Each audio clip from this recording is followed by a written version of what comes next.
What's up, fight fans? We're back at it with another edition here at Round One Sports TV.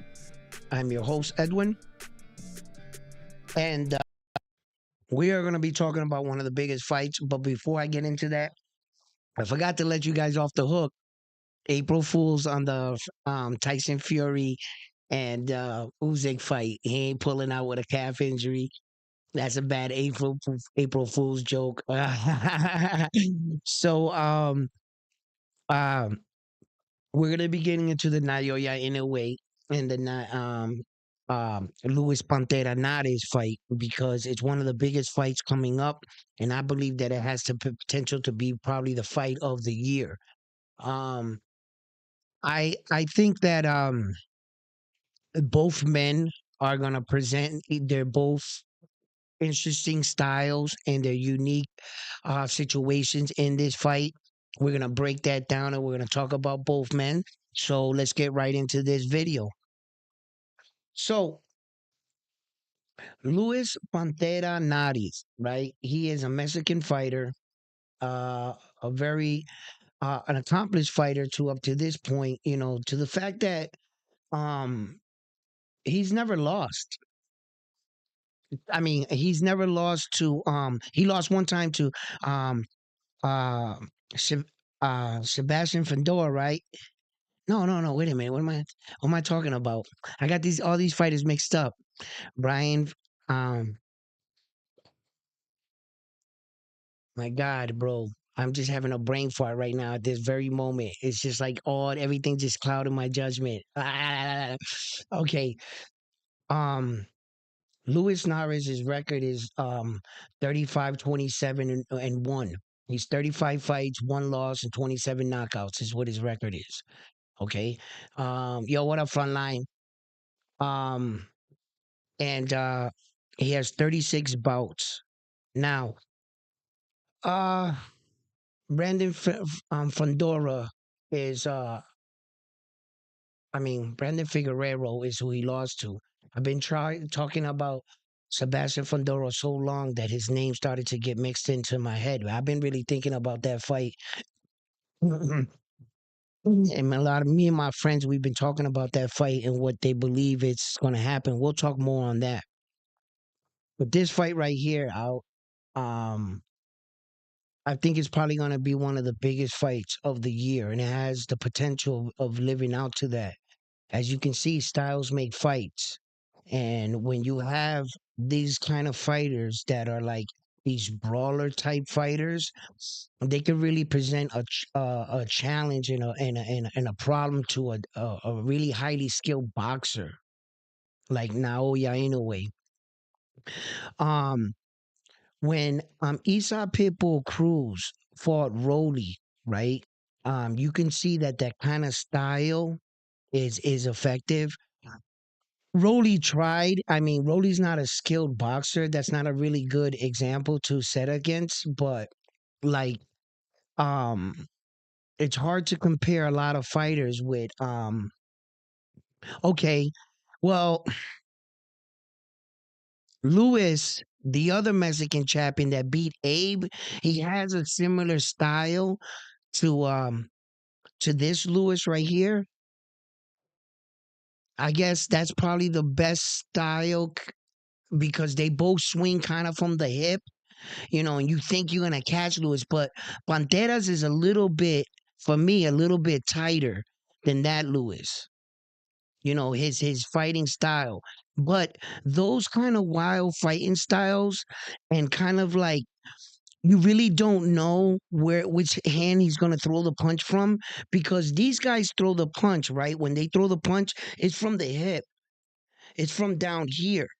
It's not like traditionally he has the high guard and he sets like this. Lewis comes into the fight, and then when he starts like feeling his kind of like his zone, when a fighter's in his zone, it's hard to stop him. That's where you don't want a fighter to be in, like that, right? But Lewis shoots from right here, so he doesn't have much tail. But if he rocks like this, you're gonna be able to tell. You see? But he kind of like flares like this from right here, like a Subriel Matias. Subriel Matias has his elbow pinned against his stomach here, and he shoots it from here. He doesn't chuck wide like that. You see? So when you have fighters like that, I was sitting back today and I was thinking about it and I was saying to myself, you know what? This Luis Pantera guy might have a better shot with this Japanese superstar right here than I think. I think this Japanese dude, which is he's gonna come in and just gonna wipe him down. But as you can see, I started watching the Marlon Tapales fight again, right? So I'm watching the Marlon Tapales fight, and Marlon Tapales was kind of like switching it up a little bit wild, and he could take a punch. And I was like, hmm. So and then I went back, right? And I started watching Luis Pantera's fights. Started watching his fights. And I started noticing that he can take a good punch. He's been hurt to the body. Yeah, he's been hurt to the body, but he's like kind of like a zombie a little. He takes a lot of punches. He can take an accumulating of punches until he can't no more. Until he can't no more, right? So I was like, okay, okay. So, at the same time, I look for one thing for one fighter and then I counter it with the other, right? So of course I'm gonna do this, right? So I'm looking for all positive things for Luis Naris in this fight, right? And then it's time for me to look at the Japanese guy, right? So I'm like, damn man, he's fought against a lot of pressured guys, but not too many wild guys.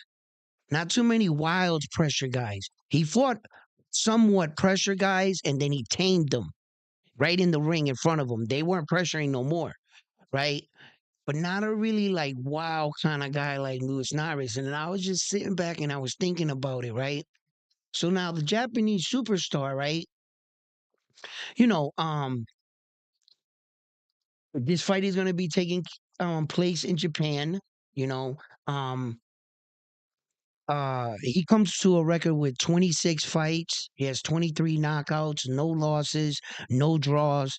He has 26 bouts, 156 rounds, 30 years old, um, a 67-inch arm reach, and his last fight was against Marlon Tapales. That's right. I haven't covered him in a little while. I'm starting to like not be so familiar with his stats anymore, but I'm very familiar with him as a fighter. And as a fighter, Naoya Inoue is he is what I would call as a fighter, as a boxing fighter, I would call like um he would be like he would be like really good on the eyes. If you were to watch him as a boxer, like when you're watching, you're just like, yeah, that's what boxing's supposed to look like. Yeah, that's what a boxer's supposed to do. And he does some things that look so effortlessly. But and then when you watch another boxer and you're wondering why um no one else is fighting like that and no one else is doing exactly what he's doing. And you start to realize that he really separates himself from a lot of other boxers. And sometimes you get a boxer and he has a one style and he understands himself like a Errol Spence Jr. Everybody knew what Errol Spence Jr. was going to do when he came out. You just couldn't stop him until Terence Crawford stopped him in his tracks, right? But this guy right here, he adapts like a chameleon in front of his fighter. I started really noticing him. And at some points, he would like literally change into the fighter that was in front of him. Like, kind of like if he was like recording his movements. And then all of a sudden, and at one point in the fight, you're looking at the fight and you're saying to himself, holy shit, he actually looks like the guy in front of him. You know, he doesn't do it in every fight, you know, but he has. And I think that these are different things that he's starting to challenge himself in like in sparring with his dad. Um, he's he's adapting a lot of different styles and techniques of boxing, you know, and it's really unique to watch. But what separates him from a lot of other men is that Naoya Inoue truly does have he has good speed and good power, right? He's an amazing closer. He's one of the best closers in the game right now. If he has you hurt in front of him and you stagger or you do any kind of movement where you show that you're hurt, it's pretty much over. The Japanese guys, that Japanese guy right there, Naoya Inoue, he's a truly one of the best finishers in the game right now. He has a kid brother, uh, uh, Tak, uh, Takuma. He'll be fighting on the card too, as well. And Japan is really setting themselves on a sight, right? They know after this fight right here that depending on what Naoya Inoue says, Japan is going to make a run for another weight division, I believe. So I think in that the Americans are starting to think the same thing, and Terence Crawford is starting to think about his legacy. But as he writes his legacy, it goes down in the history books as an American fighter, just like Naoya Inoue goes down in the history books as a Japanese fighter. So throughout the courses of the years, a lot have, countries and states and stuff, um, um, well, not states because America, United States, but because in my head, just like you guys, in America, we compete against each other. Where's the dog eat dog world? We'll eat each other, because in all major sports, it's just America competing against America. That's it. America competes in the NBA against America. America plays in the National Football League against America. America plays in the Major League World Series of baseball against America.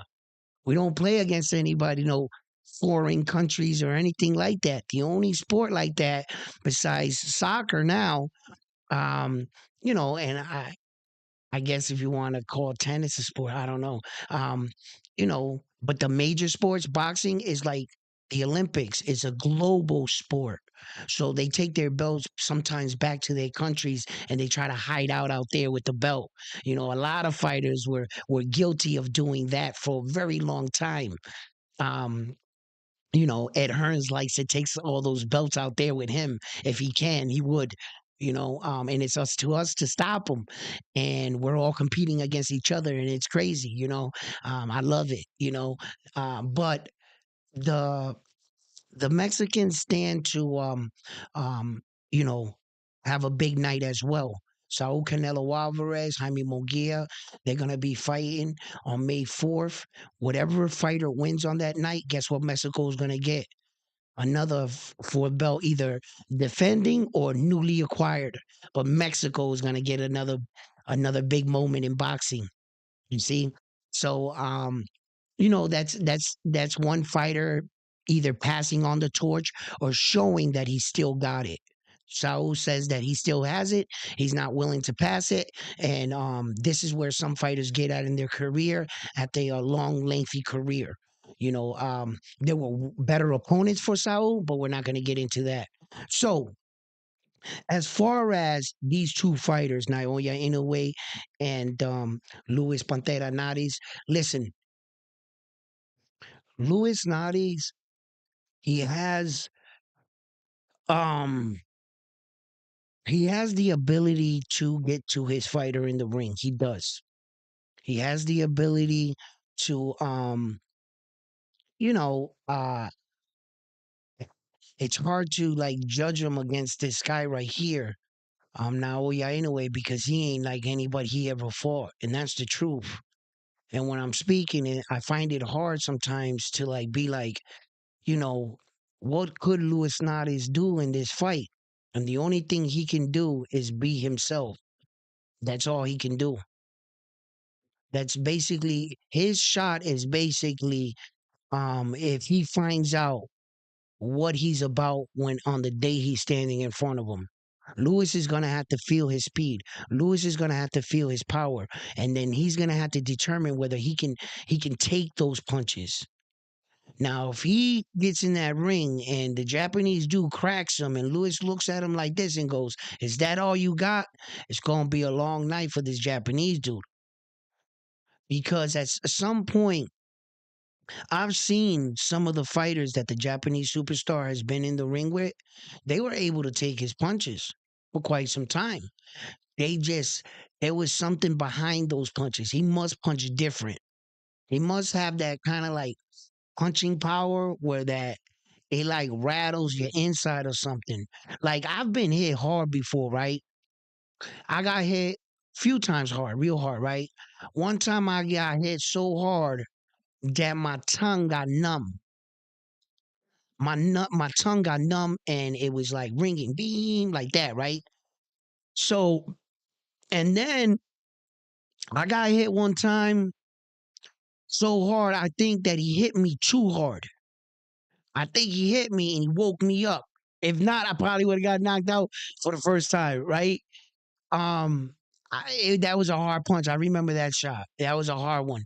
But Naoya anyway must hit at a level where that the guys are not willing to exchange with him, and they're just waiting for him to make a mistake. It seems like a lot of his opponents in there are once they quickly realize that for one, his speed is real, two, his punching power is real, and three, he's better than what they described him. So once you find that about the opponent, right? You know, Luis Nares, he's in for a bad night. He really is, in my opinion. But I'm trying to like find ways to think where the upset, where could it come in? I'm trying to prepare myself for that because I don't want to like be like, oh no, that this Japanese dude is gonna wipe him down, which I know he is. Oh, I know he is. He's definitely gonna wipe him down. But I want him to get credit for this. I want him to get credit for this, and I also want Luis Nares to get the respect that he deserves as a fighter. He's another guy in this ring. He got there too. He's gonna take this fight on. And the crazy thing is that in the back of my mind the whole time I'm thinking to myself, right? Luis Nari has no idea what he's like the last time they hyped up a Japanese dude to him, right? You gotta think, right? The last time they said, yo, Luis not come here. This Japanese dude, he's undefeated. He's out of Japan, man. But he wants to fight you for the belt. And Lewis is like, I'll fight him. And they're like, all right. And they gave him the fight. Yo, he fucked around, went out there and won. Right? Then I understand what happened behind the scenes, the PE testing the first time. They invite him back, which in fact, Japan could have kicked him for that for life, for the PE thing, right? Because they don't play. But they wanted some get back. And the other Japanese fighter probably was like, "Yo, don't kick him, don't kick him, because I'm gonna shoot the rematch." So he shoots the rematch. He comes in 5 pounds heavier. The trainer was like, "Yo, Lewis, you're not gonna make the weight. Stop cutting weight. Just stop. You're just gonna hurt yourself." Right? So he came in a ridiculous amount of weight over, which is 5 pounds. That's a lot of fucking weight, bro. When you're a professional fighter, 1 pound is a lot of weight because everybody is trained how to use their weight to their advantage. Okay. So, and we all know fighters cut weight. So, depending on how much weight you're going to gain overnight. And we all know this going into the fights. So, that's why they don't play when it comes to the scale. Okay. So, he comes in and he wins the fight again. So, in recent interviews, they asked Luis Pantera Naras, they was like, what do you think about Japanese fighter? He said, they're all the same. They're all the same. He said to Naoya Inouye, they call him a monster. He's not a monster. He's a mosquito. He said, I'm about to swat that mosquito. Luis Nares, he was talking with the other Mexican legend. They were um they were on his podcast and I was watching it. And Luis Nas, yo, he was going in. He was going in on the Japanese dude. And he was like, yo, um, I'm gonna break him. He said, I'm gonna break him like I broke the other Japanese dude. They told me that dude was gonna whip my ass. I went out there and I begged him out.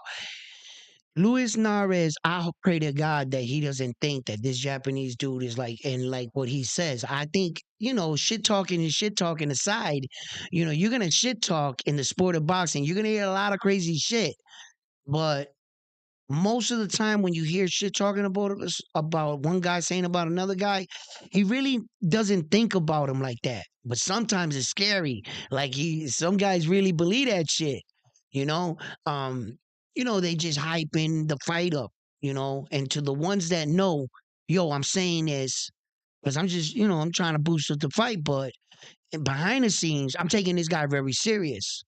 And then, I got a possibility, a chance of losing this fight. So I'm gonna fucking cream my ass off so that, but and then some people believe their own shit and they're told the wrong things and shit.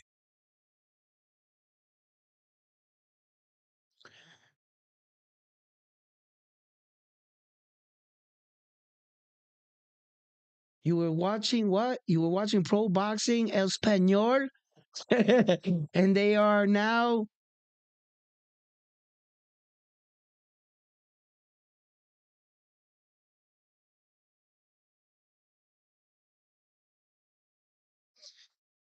That's crazy.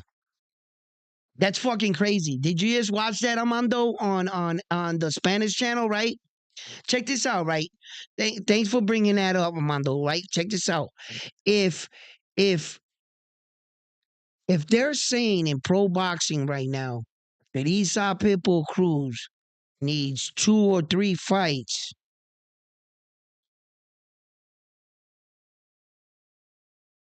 to be tested in the 140 division, right?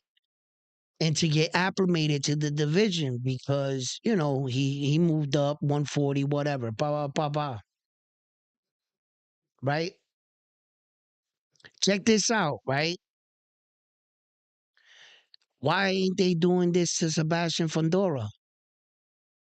Why are they putting Sebastian Fondora in with a fucking lion on his first fight? But they decided Esau Pitbull Cruz needs a couple tuna fights because he's a smaller guy. What? Why don't you feed? You know what I'm saying? Like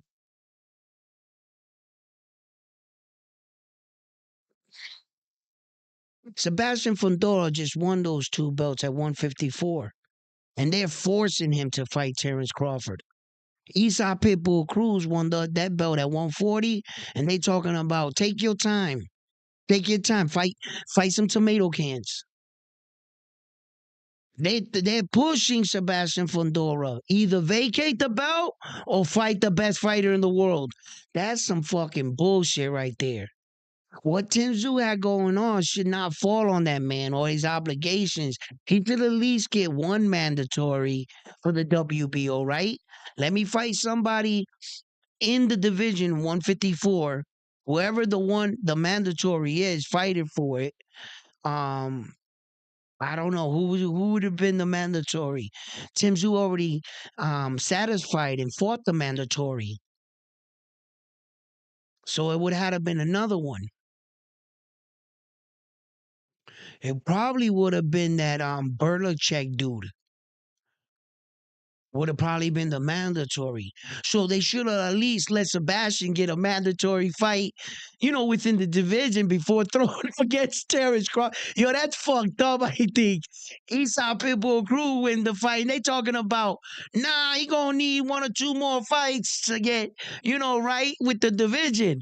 Sebastian Fedora, up, he's ready right now, motherfucker. You gotta fight him. Yo, that's cold. That's cold, man. That is cold.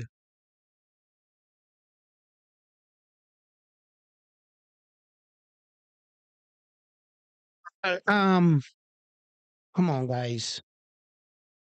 Come on, guys. Esau Pitbull Cruz is not fighting.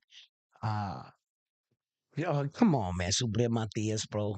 Are you guys crazy? That would be that would be a bad fight for Esau Pitbull Cruz. That would be a bad fight. Okay, look, just like I was talking about Luis Pantera Nares, right? Okay, Luis Pantera Nares' style, right? There was one man that fought almost identical to him, but he was just a bigger man, Brandon Figueroa, right? Figueroa, right? When he fought him, the reason why he beat Luis Pantera Nares is because he was just a bigger version of him. It was like he was fighting himself, but a much bigger version of himself. That's almost exactly. They're not too like they. Luis Nades and Brandon Figueroa a better comparison than Isa Pitbull Cruz and Subriel Matias, but they're both inside fighters. Both of them. He Subriel Matias wouldn't have to chase him around the ring. Isa Pitbull Cruz is going to walk right to him. And that's not going to be good for him. There's not a scenario in my head that Isa Pitbull Cruz walks out that fight a winner. There's not a scenario. It's like, look it. Let's think about the fight. I got Isa Pitbull Cruz in my head. Round one, I send them out. Go, Isa Pitbull Cruz. He never comes back. He never comes back, bro. Where is he? He's on the ground, laying out right there. Get his Pitbull Cruz, damn it, off the ground. Yo, every time I send them out in my head, let me see how would he look against Subriel Matias. Go get him, killer. Ha! He never comes back. Damn. You know? Yo, listen. And he's just he caters too much to Subriel's fighting style. That would be dangerous to do. He's not gonna do that, bro. He is not. Come on, man, dude. Isa Pitbull Cruz look that crazy? Is he that fearless? Has he really been that fearless of a man, but everybody's just been stopping him and not giving him the fights? Is he really on that shit where he's like, I'll fight you right now. Yo, on some crazy shit, right? They just haven't been giving him the fights. We're about to find out. Because I tell you what he did do. Isa Pitbull Cruz denied the fight with Shakur Stevenson. Shakur Stevenson offered him a fight. He said no, because he knew a fighter like Shakur Stevenson wouldn't match up well with him. Shakur stay out on the outside, peppering him all night, and all you would see was Isa Pitbull Cruz chasing Shakur Stevenson, and Shakur Stevenson laying into him on spurts and moments until Isa Cruz couldn't take no more. Then Shakur saw him stagger, and then he'd probably finish him. I mean, Isa Cruz couldn't catch Shakur Stevenson. When Shakur Stevenson get a big enough ring, one of those big rings, it's over for him. He can't. So he knew that styles make fights.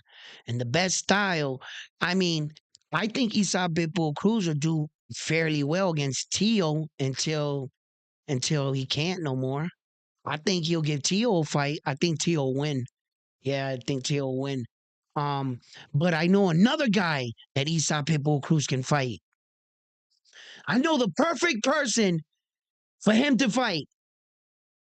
He should fight Jermaine Ortiz. That's who he should fight. He should fight. Isa Pitbull Cruz should give Jermaine Ortiz a shot at that belt. The one that we believe that beat Tio, Isa should fight him. You can honestly say that the two losses that Jermaine got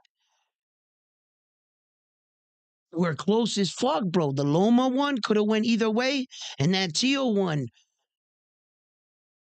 he deserves a fight. That I will rock with that fight. You put Jermaine Ortiz in the ring with Isa Pitbull Cruz. Yeah, that's a better fight right there. Now that's a better fight. Then I would like to see if Tio and Subriel will meet up after their fights. After this fight in Puerto Rico with Lino Amparo, right? I want to see Subriel Matias fight Tio first. That's the only fight that I want. I don't want to see him fight Rivera. Nah. He talks shit and shit. Unless he makes himself irrelevant, not yet. He should chase championships. I want Tio. That's who I want. That's the fight I want. No other fight. And then after Tio, you can try to go after Devin. And let's see if that Devin fight ever happens. Because you gotta remember, um, probably 60% of the time, we're not gonna get some of these big fights. As you can see what happened at 135.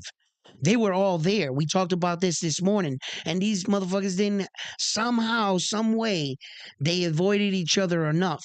And the only one that was a shit talker, but he actually did it, gave us some big fights, was Ryan Garcia. For as much as I can talk shit about Ryan Garcia, bro, at least he fucking stepped in the ring and fought Tank. That's more than I can say that Devin Haney did.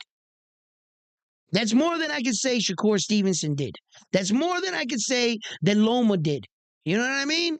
So, or either way, whether Tank dug Loma or, but they didn't fight. That's my point. They didn't fucking fight.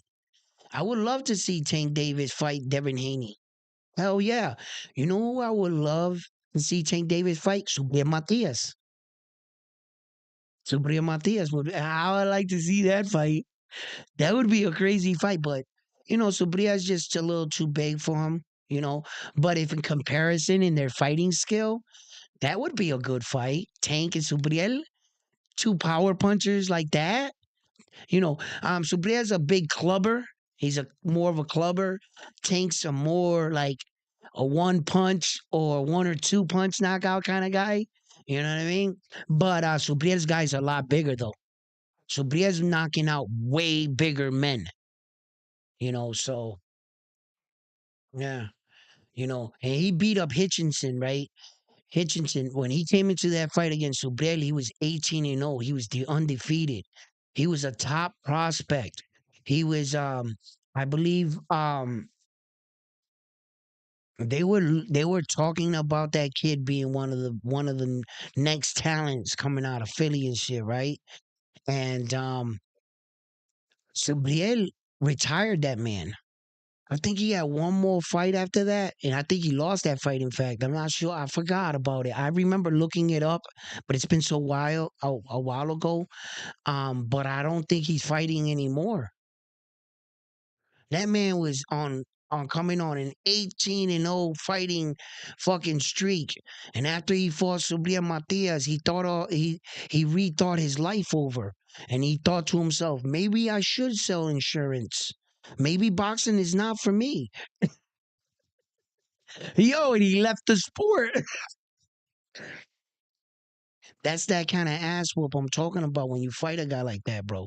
Different fighters are different style strategy, and as a coach, my only fear when you go up against Naoya Inouye, protect yourself at all times.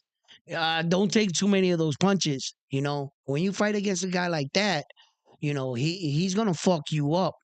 But more than likely, he's just gonna end you real quick, right? And you'll take that kind of damage. The damage when you fight against Subriel Matia is different.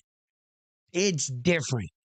Okay, that's round by round of just a fucking battering. You know, um, I wanted to say something, but I'm not because it has to pertain to do with Max Derechek in that fight. So I'm just gonna hold my comment. But yeah, it's just and that's a problem. That's a problem. That's a problem. That's just like David the Monster Benavidez, what he did to Caleb Plant. What he was doing to Caleb Plant in that, man, listen, I was like, yo, stop the fight. Fucking Caleb Plant is too tough for himself. That fucking crazy ass white dude, bro. That motherfucker is a fighter, bro. Caleb Plant, he might not, there are men that are fighters, and don't get this ever confused that there are men that are fighters and they can take an ass whooping. They got a good chin. They just might not or ever been born with God gifted talent. They've had to train their whole life. They had to develop as a boxer, on the up and up. They weren't giftedly talented.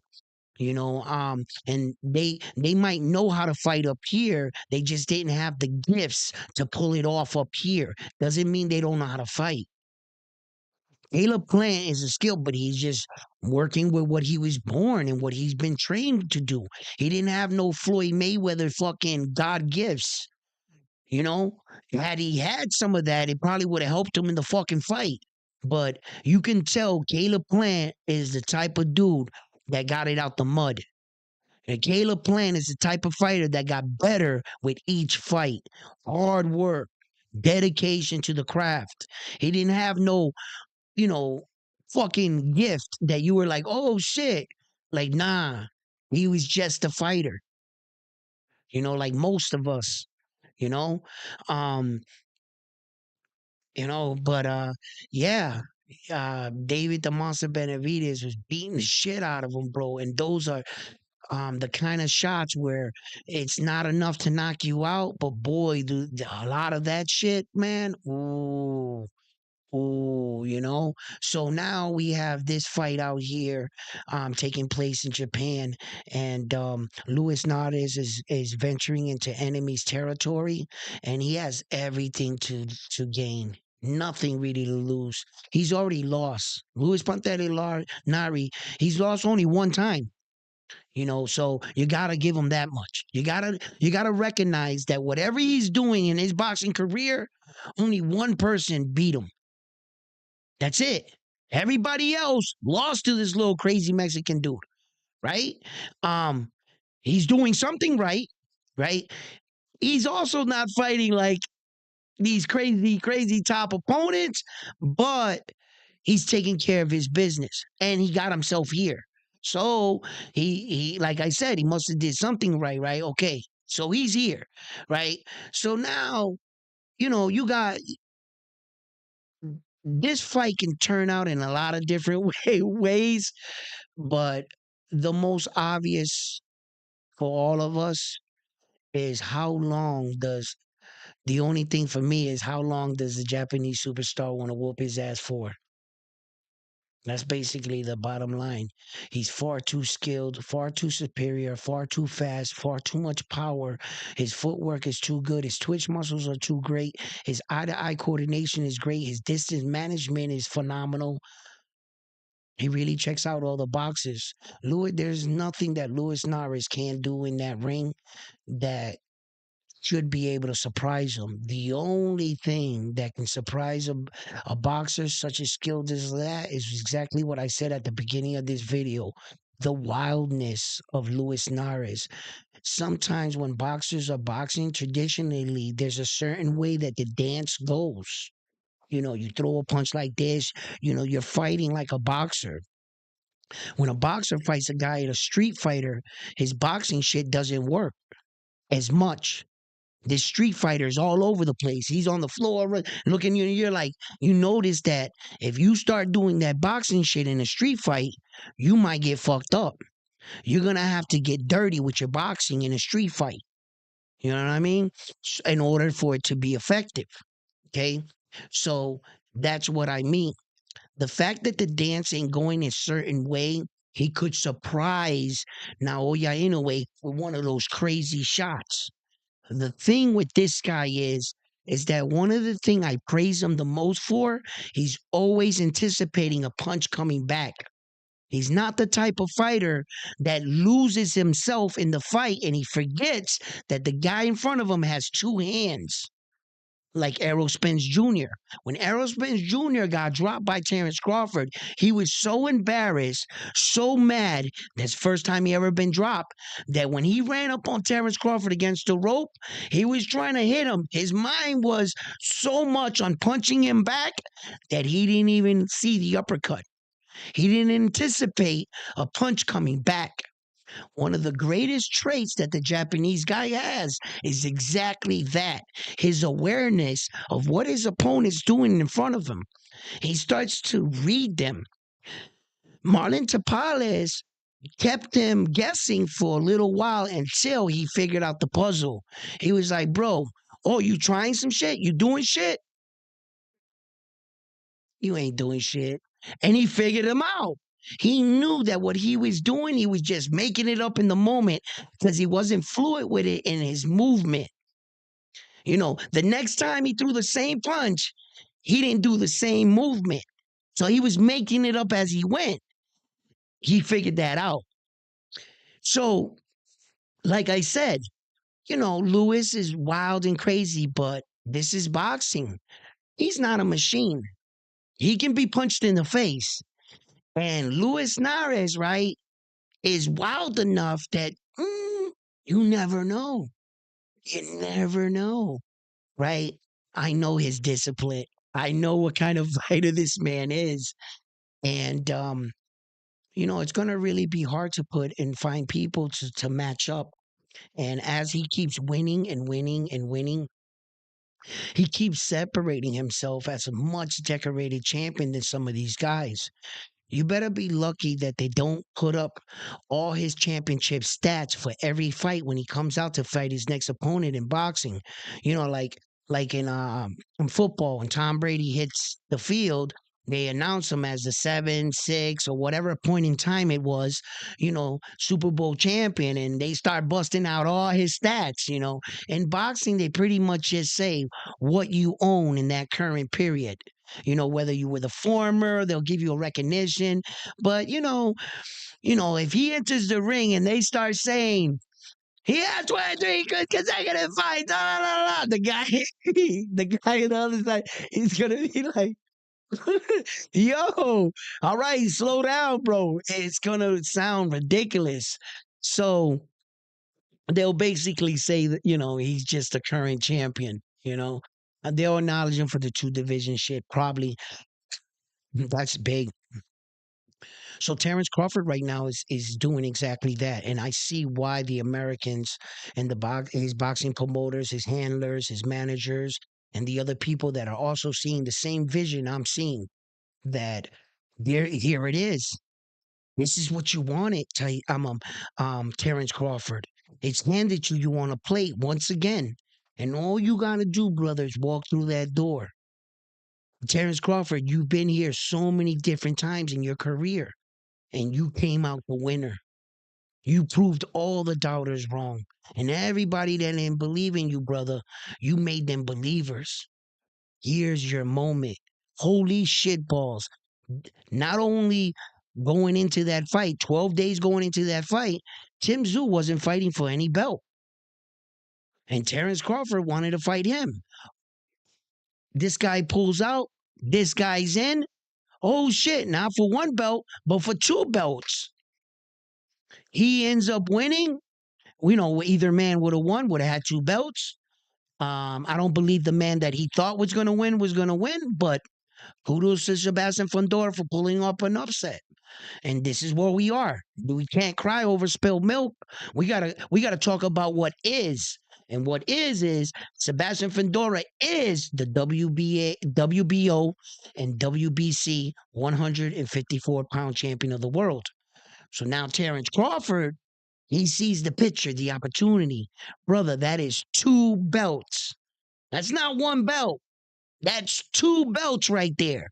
Oh, he's two belts away. Two belts. Somebody else grabbed them other two belts. Then he's one fight away. And that will be three.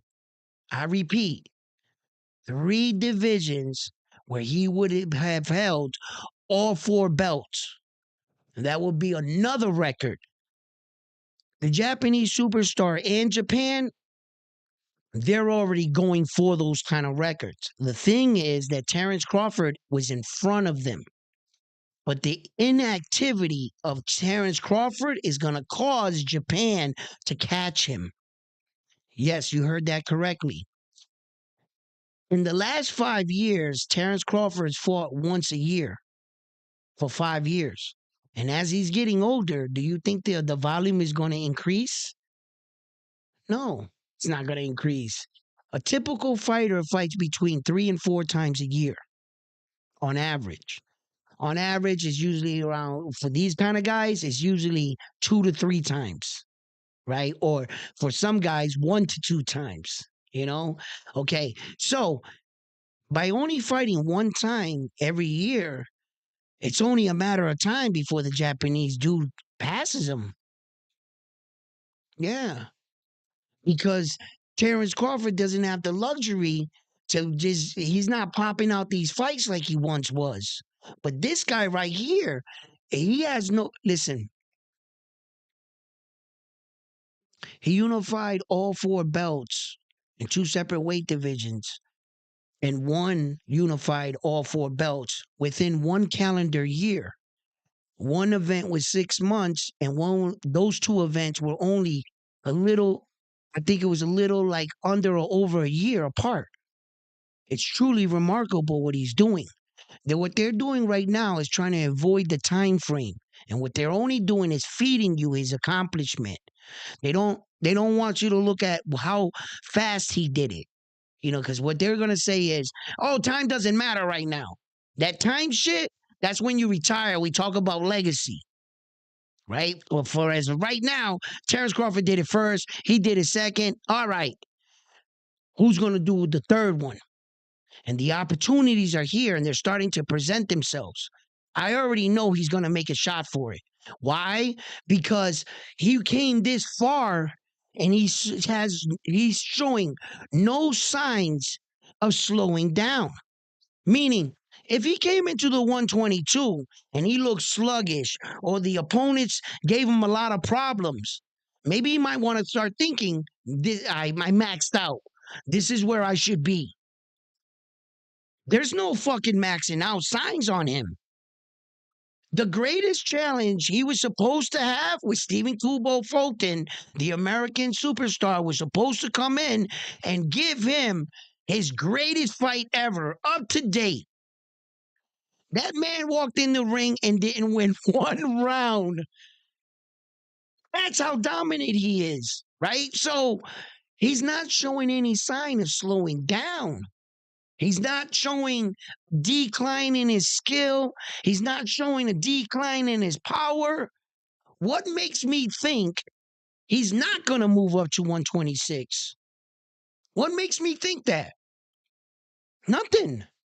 Nothing. Then he was talking about acclimating to the division at 122 pounds, right? Okay. This will be his third fight. I believe he got that box checked. And the most important thing, which I believe, okay, that this is why we're getting this fight. I don't believe we're getting this fight because of what he really did to the Japanese dude in Japan. I don't. I don't even think you're getting this fight because of the disrespect for Japan or none of that. You want to honestly, for me, I believe he's killing two birds with one stone. This is this kind of scenario. Okay, he loves his country. He doesn't mind kicking this guy his ass and showing respect. But I believe his main goal was to successfully defend all four of those belts. I believe that's what's on his mind. That's the most important thing. That pertains to him. What Luis Narez did with another Japanese fucking fighter and him meddling in it, the only reason why because he's Japanese and he's going to defend the Japan, the culture, the traditions, everything, the respect. I get it. But do you really think that was enough just to stop yourself in the tracks and go, I want to fight you? That wasn't enough. I don't know, that wasn't enough. The fact that he can get respect for his country and give this guy a proper ass whooping, the most important thing about the mission was to defend all four belts and to go down in history as one of the men that successfully defended all four belts. That's big. You see, fighters like, you could say whatever you want about, Josh Taylor, right? Josh Taylor, the title defense was fucking ridiculous. I think Jack Catterall won the fight, but he defended all four belts on that night. He goes down in history as a man that did that. But now Harpington did it. There were men like that. But there are men that are really highly decorated champions that had all four belts and will not go down in history. Men such as Terence Crawford. Men such as Jamel Charlo. They never got a chance to defend their belts. You got the belts, but what is it when they say when you're a champion? When you win the championship belt, right? You're not fully a champion until you make a champion title defense. Once you defend that belt just once, among champions, now you're a champion. You won the belt and then defended it, champion shit right there, right? Same shit when you win all four. You got all four, you put it on the line, bro.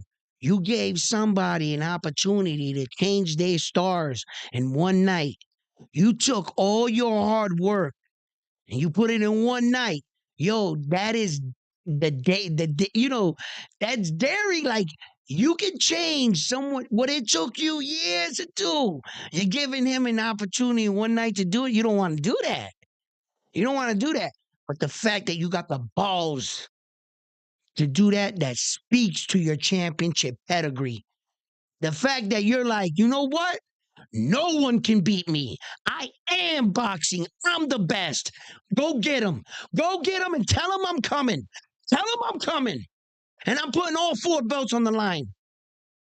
Bro, that speaks to your championship. So when you're in a room like that as well, and he can check that box, I believe that behind all this bullshit, that's his real goal. That's the Japanese superstar's real goal. It's just to get that title defense, check that box, and he's going to vacate him and he's out. Because the last time in the 118, the four belts that he won before he won the all four at 122, he vacated them mad quick. 30 days from the time he won that last fight against Paul Butler, he fucking went and vacated all his belts. Like, mad quick. He was like, just tell me that Stephen Kubo Fulton agreed to the fight through the WBO stature, right? They was like, yeah, it's almost a done deal. Vacate. Yo, now, why you let go of those belts? You don't have to do that. I ain't going back there. I know what I am. But what if you don't win the fight against Stephen Kubo Fulton? Are you great? I'm a champion. Where's Stevie Kubo Fulton? You, yo, that is some champ. It's easy to say. That's not easy to do. You think I'm going to win all four fucking belts and then just give them up? Bro, perfect example. What I'm talking about. Devin Haney hung on to those belts until the fucking day, like the weeks leading up into that Regis Prograis fight. He didn't relinquish those belts at 135. He knew he had no. Just in case he loses that fight against Regis Prograis, he's still the champion at 135. What does that speak of your championship mindset? You have reservations. There's a small man inside of you that says, don't give up those belts. He knows exactly who he is. There was no small man. Bro, worrying is for the weak. The weakness of man. He knows that. He like, I ain't worried about nothing. I'm going this way and that's it. But once he relinquished it and he fought, he realized, wait a minute, I never defended all four belts. He said, oh shit, I'm going to try to get them all. Once he got these belts, he realized, yo, when's the next time you're gonna fucking get another four belts? This shit ain't easy to do. And the other champions might not fight you. You may never get another four belts. These champions can play keep away all they want. And he was like, yo, I gotta defend this shit. And he was like, hold up, hold up, hold up, hold up. He went and got the belts. He used the champions as tuna fights, took their belts, acclimated to the division with the champions. He acclimated to the new weight division with the top two champions in the division. He took all four of their belts, and now he's using Luis Nari. Yo, this Japanese dude's on some shit, bro. That's some video game shit right there, bro. Ah, you can't make this shit up. I'm telling you guys, when it's all said and done, they're gonna really be impressed by the shit that this guy did. And I don't. I encourage you and I invite you to watch his fight May 6th. It's gonna be in the morning. It is in Japan. It will be an early morning fight. If anything, I'll get on. I'm going. I'll definitely be on live. I'll probably be on all day and shit. Because not only do I love to cover boxing, but I also love to cover great fighters. I respect and admire great fighters, good warriors throughout the history. I've read up on probably every kind of warrior there probably ever was in history, from everything. I could sit here for hours just talking about fucking great warrior fighters, and I've always respected the men and women that did it the best. I've always respected that, and when I watch him fight Naoya Inoue, um, I might not have ever been able to pull off the shit that he can pull off. I might have never had that kind of skill, but I know what I'm watching. And if I ever was given the God gifted talents that he possesses, that's what I would have liked it to look like, at least in my head, fantasize. The reality is not a lot of us can fight this way and do this way. We all want to be Bruce Lee in our head. I get it. I do all the time, and I bet on myself no matter what. In a fight, I'm going for myself. Trust me, I am. But the reality is that I would have never been able to pull it off the way he does. And that's me being honest with myself. The selection of punches that he chooses, the way he knocked out Donaire. You're not supposed to punch Donaire like that. Not a Hall of Fame, 3 division world champion, such decorated as a Donaire. You don't catch that man with that kind of punch. The way he faked him out and he caught him with that shot, it was really truly impressive. That was impressive, you know. And I've watched him do a lot of really unique stuff in the ring. And the more I watch him, the more I study him, the more I find out about him. Just like that thing I was talking about. And I really truly mean this. Just watch the first round of Marlon Tapales. The first round. That's all you got to see. Don't watch a highlight. Watch legitimately how Marlon Tapales comes out the round and watch the Japanese superstar and then pause it. Look at them. Just look where their hands are, where their feet are. Exactly the same way, right? Um, Jamie McDonald, the European guy. Look at the first round when he walks out. When Jamie squares up with him, he looks right at him, bro, and he turned right into him. I was like, "What the fuck is this, bro?" And like I said, he doesn't do it in every fight, right? I guess when he's bored, I don't know, but he doesn't fight that way. If you really want to see what the Japanese superstar style, original style of fighting was, go watch him in his first fights when he was young and he was green and he wasn't doing shit like that. That's how he fights. That's the original way of his fighting style. That was it. Every time he changed for his opponent or he developed a fight strategy or fight plan is because that's exactly what he was doing. You see? Because he got so good and so better. He mastered his style. He started developing other traits and other skills from other boxers, from other gyms. You know what I mean? And he saw, a lot of times back in the day, and when the Japanese and the Europeans, that's what they were missing. That's what they were missing in their fighting style. That American elusiveness, that American slick style that we understood. We were leaps and bounds over these countries years and years and years ago, 20, 15 years ago. Now these guys are starting to adapt some of these American slick style traits.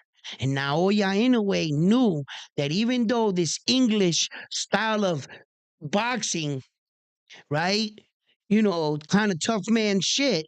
They were adding on to it. They knew that they needed that elusiveness like this. They knew it. And fighters like Naoya Inouye went down to Freddie Roach's gym. He's been down there a few times.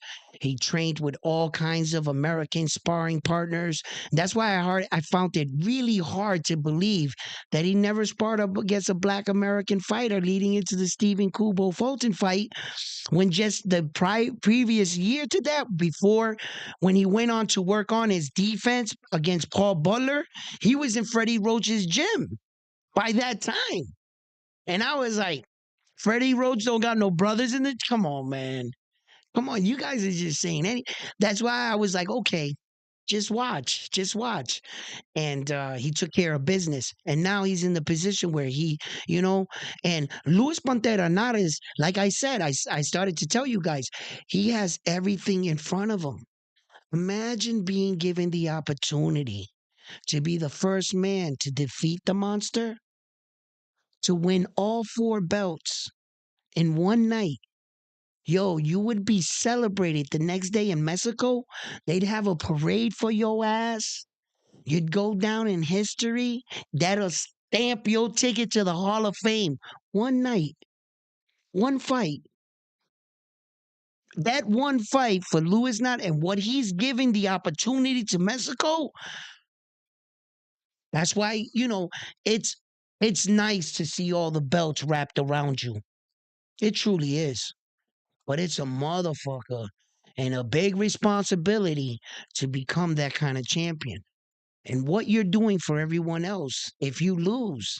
That's why you think Saul Canelo Alvarez is so reluctant to fighting David the Monster Benavidez, because he's gonna hand them the keys to the city in one night. He doesn't want to do that. Matter of fact, he never wants to give up that status. Um, Saul Canelo Alvarez loves walking around being called champ. He loves the fact that his little restaurants or whatever he owns, whatever business it is, I bet you at the end it says champ whatever, right? He likes the fact that when he walks into a room, he wasn't the former champion, he is the current champion. And you want to ride that wave for as long as you can in your career. Because once it's all said and done, it's done, baby. Boxing is not the type of thing you can really go back into your 50s, right? Unless you're Mike Tyson, right? Right? Right? So, that's what I mean. Not every champion wants to give up that status. No. And they don't want to fight the dangerous fights. They don't want to hand that shit over to somebody else. You see? So, and every time Saul Canelo Alvarez moved up in weight, he never vacated those belts. He went crawling back down to those belts after he got his ass whooped. Not this guy. He vacated the belt, and I know exactly what I'm doing. I'm going to whoop your ass. I'm going to take your belts. And he did exactly that. Incredible. Kobe boy.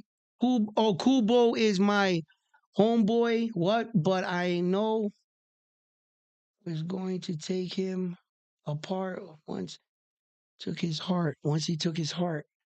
Um, he took his heart in like the second round. The first round, he wasn't completely a believer, Stephen Kubo Fulton, but that second round, he knew he was in trouble. And that must have been um you see, what happens is when you believe too much in you're drinking your own Kool-Aid and everybody's, you're the best, you're the best, you're the best. And you surround yourself with yes men. Everything yes, champ, yes, champ. Throw the jab, champ. You're looking good, champ. Yes, men. You surround yourself with yes men, and everybody was telling Stephen Kubo Fulton, man, you're way better than that dude. You mean Stephen Kubo Fulton? You're a natural 122 pounder that you can barely make this weight. You want to go up to 126, but the reason why you're staying at 122 is to fight this little guy, Japan guy, that came all the way from 108 fucking pounds, right? Moving up the divisions or whatever, right? There's no way this little guy's going to beat you. And we all know in America how we feel about the Japanese, the Chinese, the Korean. They little. to America. Oh man, I got this. But not all Japanese fighters is like that. They got some good fighters. They got some good Chinese fighters. Because a man's a man. They just really couldn't fuck with us. This guy is truly gifted. He's truly skilled, and he was truly born to fight. It's very rare when the person was born to do a particular thing and they actually find that craft and they excel in it. There are a lot of peoples that should have been the next Tom Brady, should have been the next Muhammad Ali. They just never made it there. They never got to be that person. He made it to the one thing he was supposed to be born to do, and that was to be a fighter. There was nothing else on earth he was meant for. Mm-mm. Men like this, men like this, they were truly born to do this shit. They have an understanding about boxing that you can't teach. I can teach you to throw a punch. I can't teach you to think. And what makes a boxer at the end of the day, you can learn everything you want in a gym. You can go to multiple teachers. Master, teach me, right? You can do all that dumb shit, right? But it's up to you to put it together in those moments in the ring. It's up to you to not become gun shy. It's up to you to believe in your training. It's up to you not to allow weakness to enter your mind during the fight. Oh, he's gonna knock me out. That thought should never cross your mind. Superior mindset the entire time. Oh, you're losing the first 3 rounds? That's cool. That's cool. Keep going to the body. Slow them down, and then you'll get a second win. And we'll see who's really been training the hardest between the two of us. And it'll show. It'll show. And if you really work the hardest, hopefully it wins for you. Just because you train hard doesn't mean you're going to win all the time. But it's great to be like that, you know? And there has been many fighters throughout the course of boxing that I have witnessed and I watch and I was like, oh, this guy's going to lose, and he does not lose, you know, you know, and I, it was just a lot of times, but one more thing that also I wanted to I didn't get to bring up in my last video and this morning, that it was another potential opponent for Eastside Pitbull Cruz, was Barboza, right? Israel Barboza, the old man that almost beat originally Rolly, which he's like the interim. So I thought that they would probably throw that fight together. I thought that that fight would probably, be the first fight for him, realistically, besides any of these other champions. This guy was alluding to that he was watching the show and they're saying that he needs 1 or 2, 3 fights to get promoted division. And I believe that that's what they're going to do. Whenever you get, good Mexican champions and that he's got the support of his people, that's ching ching, dollars and cents. And they can make money off of Isa Pitbull Cruz. Isa Pitbull Cruz just changed his stars. He just changed his stars. He's been knocking on that door for a long time trying to get in. And the only fighter that was small enough with him that had the biggest fucking name was Tank Davis. And it seemed like the little guys were the guys that were, you know, so I can see where he's always tank, tank, tank, tank, because tank, tank, tank is the fucking money. Okay, that's the money right there. There's nobody else that got that kind of money. So I see. And as for height and styles, yeah, Isaac Pitbull Cruz should try to fight Tank, but he blew his shot with the first fight, kinda. He took the fight a little early but hey, sometimes you gotta take shit opportunities when they arise, right? Okay. So can't be mad at him for that. Hey, let me catch up to y'all. Let me read some of these messages too. Woo! Boogie, what up, baby? Boog. Ben, what's up?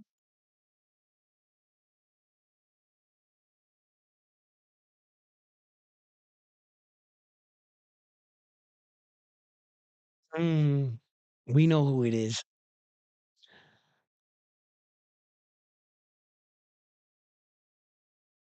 June 15th. Subriel Matias fights June 15th.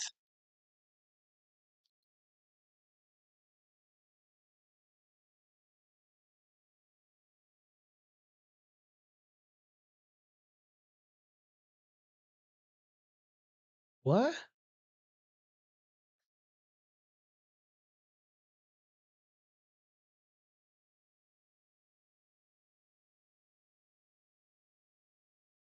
I gotta find out what the hell happened there.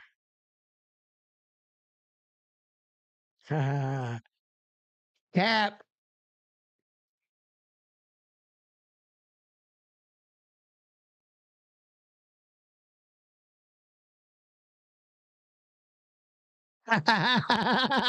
They lost mad money on voting. All those dudes hyped each other up. Oh, you put money on voting? I got money on voting. Yo, they lost. They lost all their money. And ironically, leading into that fight, I never thought Fulton stood a chance. Never, never. Yo,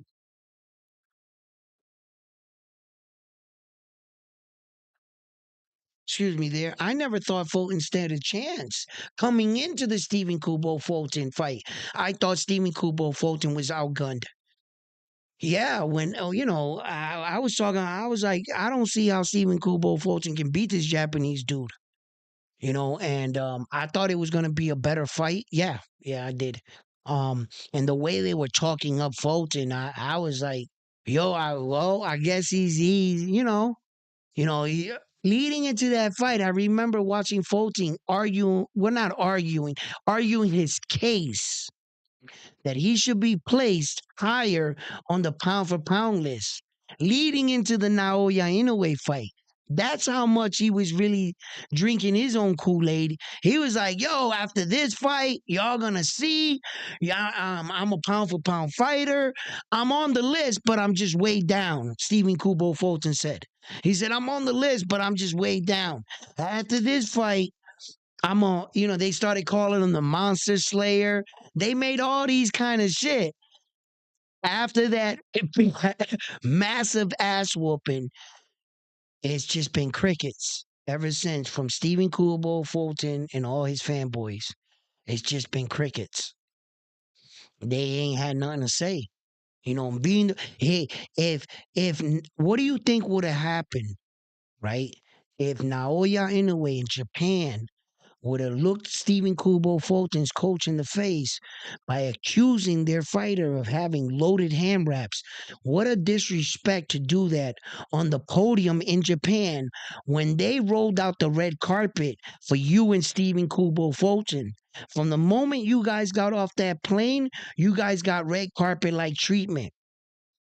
And in the day in the post, if you had anything to say, you could have said that to them behind the scenes.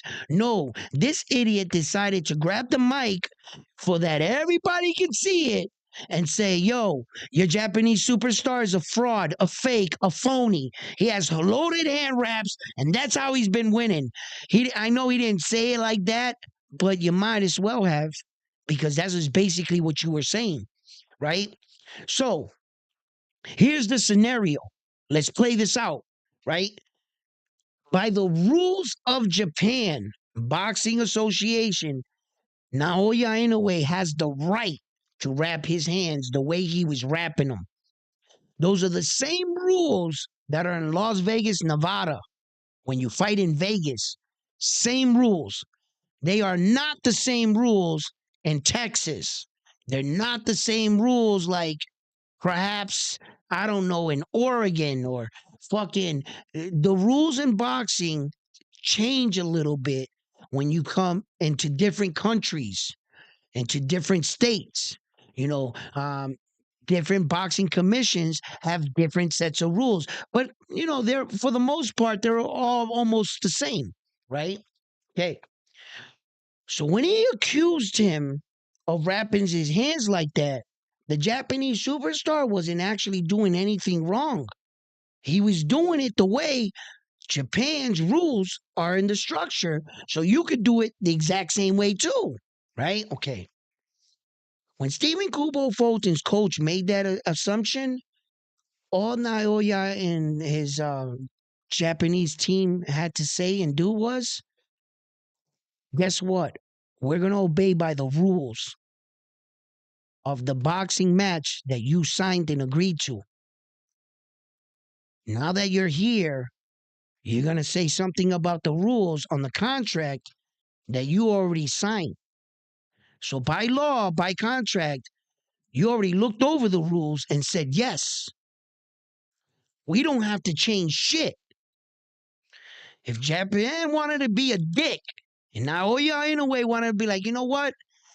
I don't have to agree to anything you say. I'm going to do it my way. The only thing Stephen Kubo Fulton could have did was pull out the fight right then and there, the day of the fight. Because remind you, he did this the day of the fight. And he would have been out of all those millions. Everybody that paid hotel rooms already put bets. Stephen Kubo Fulton probably would have never got another boxing match, a big boxing match, for the rest of his career. He would have pulled out right there on that kind of stage in that moment. That would have buried his career. His coach had no leverage. He had no leverage. They were within the boxing rules to wrap their hands like that. What a fool. All he did was piss this guy off and disrespect all Japan. That's all he did for his fighter. Thank you. So for that ass whooping, you need to thank your coach, because there was a little extra on top of it because of his fucking mouth. But you know what kind of class this man has? You know what kind of fighter, competitor he is? You want to know what kind of shit he's on? Bro, he invites, even though Stephen Kubo Fulton's coach was going to be there anyway, in the room while he's getting his hands wrapped, because he has the right, the chief second has the right to be in the room watching the opponent get their hand wrapped because of assholes that have done cheated in the past. So he was going to be there anyway. This guy tells Stephen Kubo Fulton's coach, how would you like me to wrap my hands? Tell my coach and my team, because they're going to wrap his hands. The Japanese people are going to wrap his hands. But while he was standing there, he goes, whatever rules, whatever way you want me to wrap my hands, I'll do it. That's what kind of fighter he is. He's in his league. He's not doing anything wrong, but he's being accused of doing something wrong. And just to please Stephen Kubo Fulton, right? And so that they don't have nothing to say after the fight. Had he went in there, wrapped his hands the way of Japan, right? With the rules of Japan, on the way back to America, Stephen Kubo Fulton would have been every fucking YouTube radio station, podcast in America. They cheated. The only reason why he won, he got loaded hand wraps. As you can see, he didn't want to. That was going to be the excuse. But when this guy saw that that's exactly what was happening, he said, you want to know something? How you want me to wrap my hands? Gauze first, no tape? You got it. Knocked his ass out. He took all their little, just in case I lose. Well, he lost because he put his hands like, nah. That's what kind of fighter he is. Yeah, and he didn't have to agree to that. He didn't do anything wrong. Everyone in Japan wraps their hands. Everybody in Las Vegas, if you want to fight in Las Vegas and Floyd, they put tape first in Vegas. Tape on the skin. And this is a crazy fucking thing. What the tape is mainly for in boxing is for your wrist mainly. So that your wrist doesn't snap back like that and you get a boxer's fracture. What you want is this to be as straight as possible so that your hands like this. So you just like banging, boom, boom. You don't want anything hard on your knuckles because just like a ring, when you punch somebody with a ring, it's going to damage your own hand. If you were to put anything hard on your knuckles, every time you punch him, you're breaking your own hand. You don't want to do that. So what you want to make is like a nice bulk of gauze and secure it with some tape, blah blah blah. And you notice you ever see the boxers? They got like a big, huge. Some of them they get crazy with it, right? They're like this big, right? But it's wrapping hands is truly an art. And the men and women that know how to wrap hands the best, some men get paid just to come in and wrap hands because they're so fucking good at it. That's important. Some guys think, putting on the more gauze, but you lose knuckle power from that too. It's also good that the fighter feels your knuckle, like a good knuckle in an eye. You don't want to, cover his hand too much, but you want to make sure, it's nice and solid so it doesn't break. And you don't want this part of your hand right here snapping back because if you've never boxed before or you box when you first started, you realize that you always got your hands are going to be versions. You gotta hurt your hands in the boxing ring. I mean, in the bag, hitting the bag, because you gotta your hands gotta get used to it of punching the bag right, and then you gotta learn how to punch the bag hard, and then you work on your technique from there. But that's what they do it for. And the tape usually it's for here. It's like from right here to this right here and your wrists like that. That's what you want. So that's what was going on. You know what I mean? And that's what they were calling them. They were using anything. But anyway, this looks to be one of the biggest fights of the year. Possibly it could be a knockout of the year. And that's why I'm inviting you to watch this guy. He has won knockout of the year before. That knockout with Jason Maloney in Madison Square Garden was knockout of the year. That knockout. It was beautifully set up, well timed, placed, and fucking that when I first saw that punch live, it took me out of my seat when I saw that. I never seen anything like that, like as slick as he did it in between the punch like that. That shit you fantasize about winning a fight like. In the moment, like some walk off shit. He throws a jab, you go underneath, catch the chin, start posing while his body is falling. It hasn't quite hit the mat yet, but you're already posing. Then they're flashing the pictures. That's the shit, right? I would fantasize him, and he's actually doing shit like that. And that's what's scary about a guy like this, you know? So that's why I believe that it has the potential of being one of a good fight. um, and I believe when you watch his fight, you're gonna get that oh shit, oh wow moment. You know, I believe that both of these men are coming. Mexico has a lot to win on that night. Luis Narez understands this is it. This is the fight. If there was ever a fight you wanted to win in your life, this was the one. If there's anything in your life you ever wanted to achieve out of boxing, this is the moment. You have to win. You got a chance to win it all on one night. There's just one problem. You're probably going to have to fight against the best fighter of this era, Naoya Inouye. He's the best fighter at the 122, hands down, right? In the world, right? Can we give him that title? Right? Before some people get butthurt and be like, "No, Terence Crawford." Yeah, we get it. Yeah, he's up there. Terence Crawford he's in the 150 floor, bro. He's the best up there. Can we give it to this guy, best over here? Right?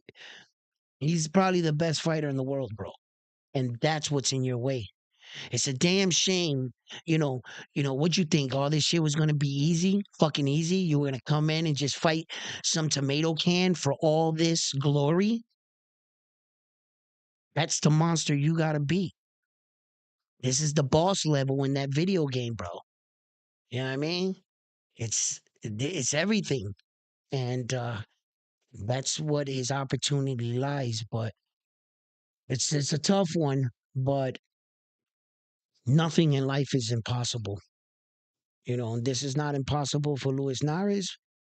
But I think if we were talking realistically, the Japanese superstar, hands down, is just a much better fighter overall. There is no area that Luis Narez presents besides the fact that his wild approach and how wild he can get at times. That's basically it for me. If I'm being honest. Um the Japanese superstar is just too much, you know. He's not that kind of fighter where that he thinks he's too much for the fighter. He shows he gives every fighter the respect they deserve. He just does his job. And that's the problem. He's never underestimating not one fighter he ever goes in the ring against. He's treating that fighter like a fucking warrior. And he's giving him a warrior's ass whooping. You're a warrior, you claim to be a warrior, and this is what it is. And he's treating them all equal. Every man in his head, he believes a 10. After the fight, he's, oh, this guy wasn't shit. But while he's in front of him, he gives him the respect and he grades them all a 10 until he's done with them. Listen, fight fans, I love you. You guys have been the best. Yo, what's up, my man, with the donation? You guys just kind of gonna try keep me here, huh? What's up, baby? He has to out of Japan. Well, for people that says that he has to fight out of Japan, um, and that's all good. But I'm here to tell you, he's already fought 4 times outside of Japan. Okay, he's fought 4 times outside of Japan. He fought 2 times in New York City, in fact. But it had what happened was it was during the Corona epidemic. Remember, there was a bubble. There was no crowd. So we really didn't get to appreciate him. And that was a bad time in the moment of sports. But hopefully, after this fight, I was hoping he would come back to America. But now, um, because of the Saudi prince are throwing around all that money, he's going to steal them from us. I don't think Top Rank can put up that kind of money and keep him in the US. Yeah. I think that his next fight is gonna be in Saudi for the $69 million, bro. After this Luis Nares Pantera fight, the Japanese superstar fought and that British with Jamie McDonald, he ventured out of Japan and beat him out there. He fought twice in New York and he fought in some small United States. I forget where it was. If anybody can help me out with that. So he's already fought outside of the US. Floyd Mayweather is the only fighter on social media that has been saying this shit. Oh, the Japanese superstar, he needs to fight outside of Japan. Well, dumbass, he's already done that, Floyd. That means that you really don't know who the fuck you're talking about, Floyd. Like, fucking Floyd. Like, to accuse the Japanese guy to come to America when Floyd never fought anywhere else but Vegas. Floyd, in his entire career, from the day he started his career, not one time has he fought outside of US. Never. The only time Floyd ever fought outside of the US is in those exhibition fights where he's fighting in Japan. That's it. That's it. But during his run, the 50-0, Floyd never left you. And he's gonna fuck around and say, "Yo, why don't you leave Japan? Fuck out of here, bro. You never left the U.S." Right, my man. $5 donation, right? You know. So it was like I was like, man.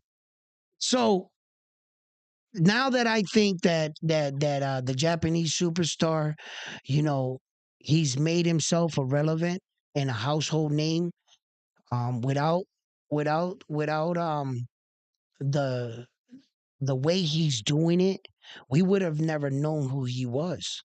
We would have never been looking at these little smaller weight division guys had he not been doing what he's doing. The way he knocked out Payano, the way he knocked out Emmanuel Rodriguez, the way he dispersed of Donaire, the way he was doing this and winning the belts is why the people started opening their eyes. The Japanese superstar right now, he's now we want to see him in US. Now it's when, the people are going to start saying, yo, come out here. Because you know how it is, guys. You guys know it like I know it. If you want to be considered the best, the real top dog champions, you got to come out to US and fight out here and fight our guys, you know. But he is fighting our guys, that's for sure. Because I believe Stephen Kubo Fulton is an American fighter, am I right? And he was the top American fighter at 122. Am I right? Okay, so he is beating our guys. Okay, Des Marinas was an American fighter. There's a lot of American fighters that he beat. Okay, so Nery's, what is it? Nieves was an American fighter. That was the Nieves was the guy that he fought in New York. I was trying to think of his name, right? And he was an American fighter as well. So like he has already fought Mexican fighters, American fighters, and such and such. But here is where it gets tricky. You see, this is the situation where that now you start to fight only against the top guys and the elite of the elite. He's really showing that that's all he wants to fight. He's only interested in world title fights. With having coming up to his 23rd consecutive world title fight in a row, which the Japanese dude is on a pace of setting, every time he fights another world title fight, he adds to that legacy and to that record. If he was to win against Luis Pantera Nares, that would be 23 world title fights in a row with no breaks in between. That's consecutive, one after another. Yeah, no man in boxing history has ever done that, not even the greats. So he's still adding to that. And then as far as a lot of like other fights like Sam Goodman, we would like to see that because he's his mandatory. Yeah, good, great, right? Okay. And I understand all of that. But he doesn't have a belt. And if you don't have a belt at this time, you have to understand he already has all the four major sanctioning body belts. You don't have anything you can offer him. The only thing you can offer him is a new belt. And the only way you're going to get a new belt is 126. You see? So that's why I think he's moving up. Because it really doesn't make sense to keep giving these guys like Sam Goodman and all these guys, your MJ, your Casamara, why give them opportunities at four belts? Why? Why would you make them a fucking superstar overnight when it took you all this hard work? So that's why I don't see it happening. You see, that's why I don't see him just doing these guys a favor. He's going to move up. He's going to move up. Yeah, and I hope he comes to United States and he fights some of the bigger fights. Like it's possible in a good world, it's possible he could fight Tank Davis. I don't know what Tank Davis is doing, but he's still at 135. He's still in the trajectory in the ballpark of of 10 to 15 pound range, 10 pound range anyway. Tank's still there where that, 10 pounds, lose or gain 10 pounds. It might be doable.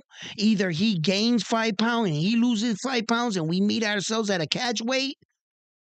Feasible, right? And I think that would be a great fight in America for the Japanese guy in New York City or Las Vegas against a Tank Davis. Now we're talking, right? That would be a great fight. I thought for one time that one of the Russells were going to step up and fight the Japanese dude.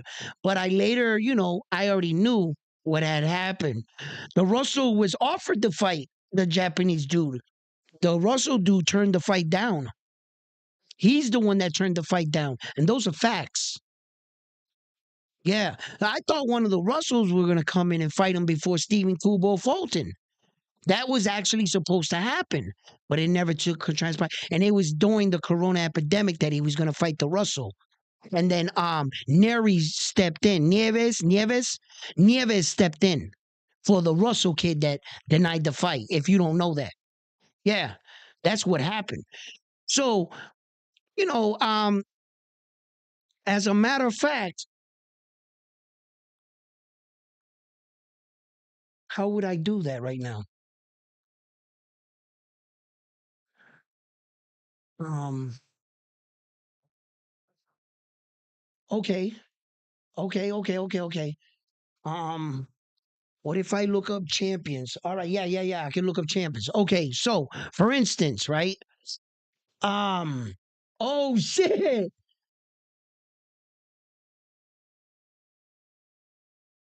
They changing some pictures in top rank, and for them to change pictures in top, yeah, I mean top rank boxing records, you had to do some shit. All right. Look.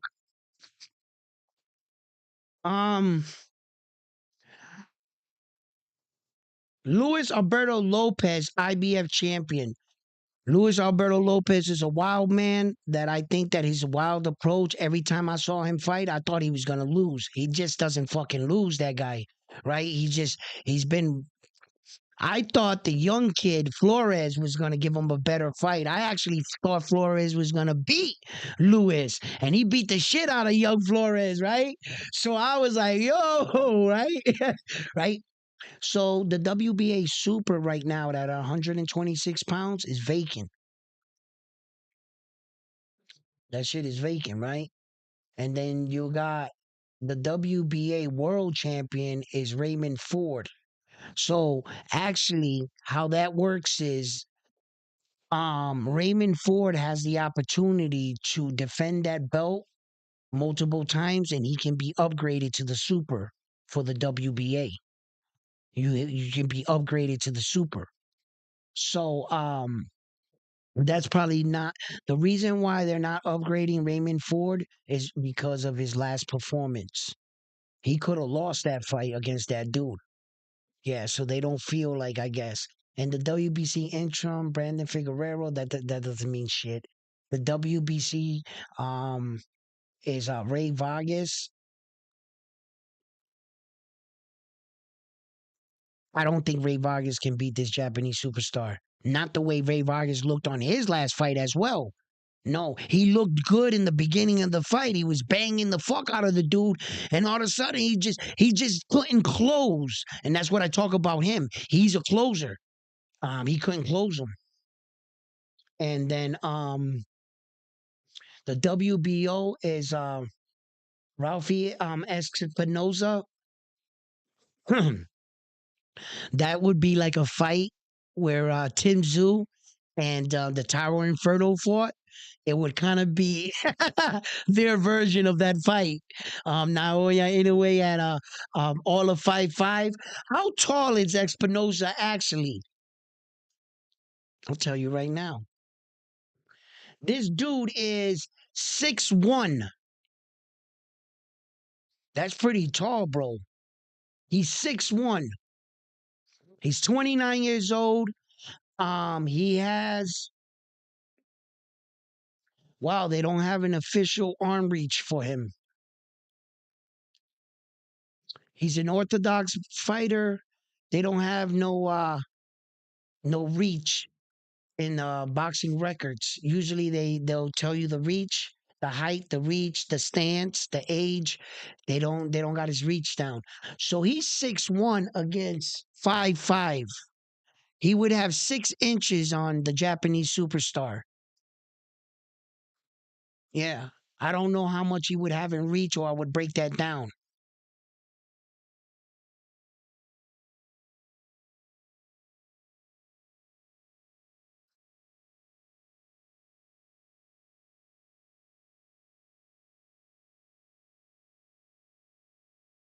Oh no, he didn't want that smoke against Naoya Inoue and Terence Russell. I mean, the Russell, not that one. Yeah, he did break his nose.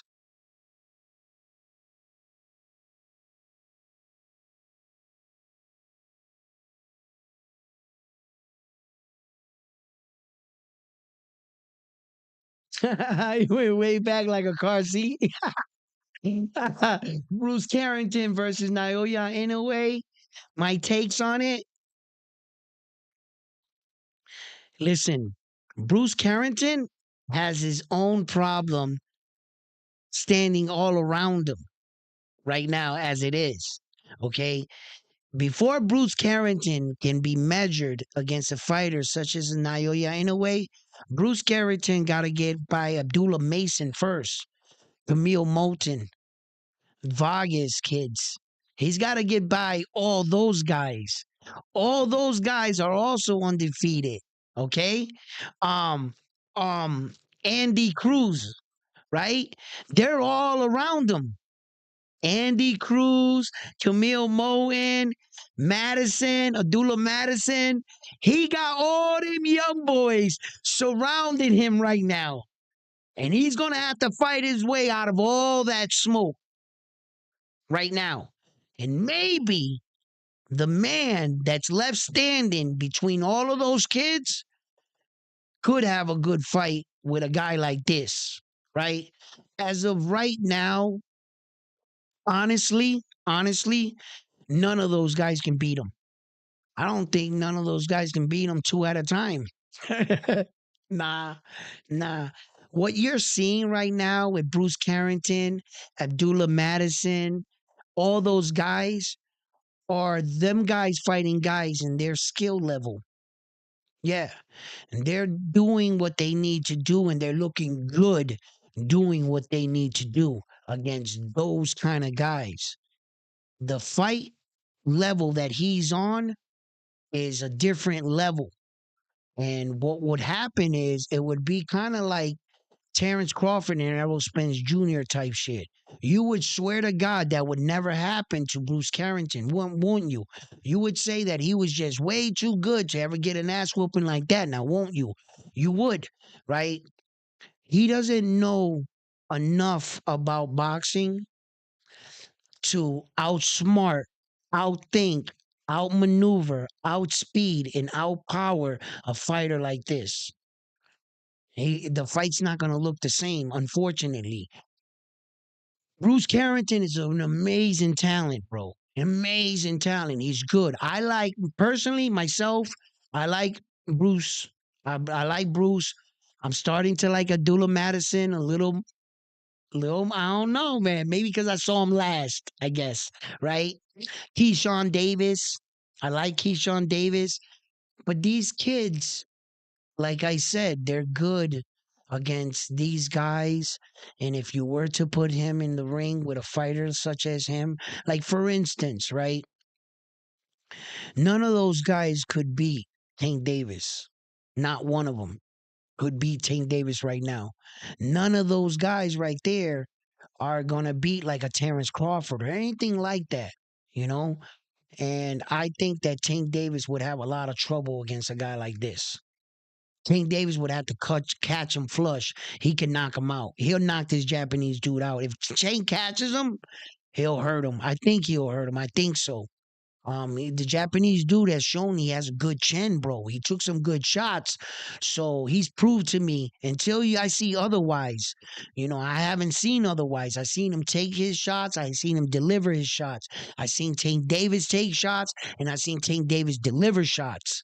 So I think that they have a different, unique style, but they're elite fighters in their own right. Bruce Carrington, Camille Moen, those guys, they're good. They're great.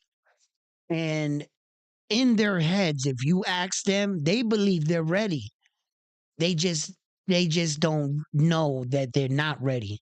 And when they look back in their career, they're gonna say at some points in their career, man, I'm glad I didn't fight this guy at this time because I wasn't really ready for him.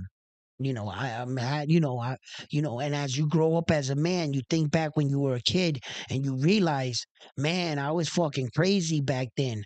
Somebody should have fucking killed me or knocked me out.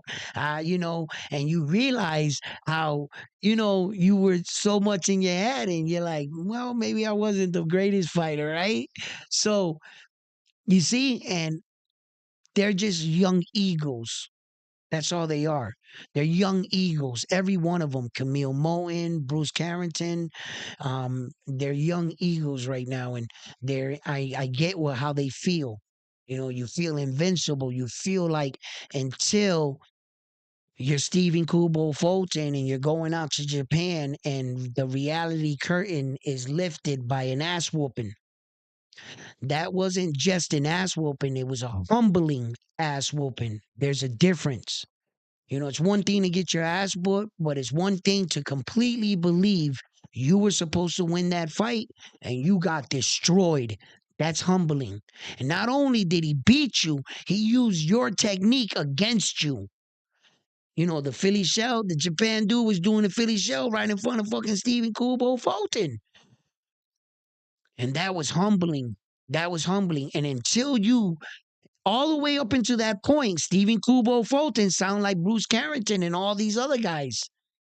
Because everybody, yeah, yeah, champ, yes, champ, yeah, yeah. And until you finally come across that you realize, oh shit, there is levels to this. I was just the best in my gym. I didn't have anybody to push me. I was the man. And then you venture out and you realize there's another man. Yeah.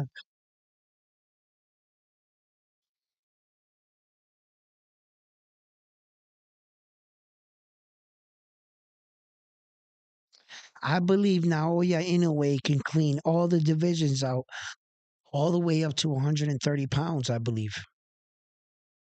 Skill for skill, there's no one there that can beat him. It's just that they will be bigger than him. That's all.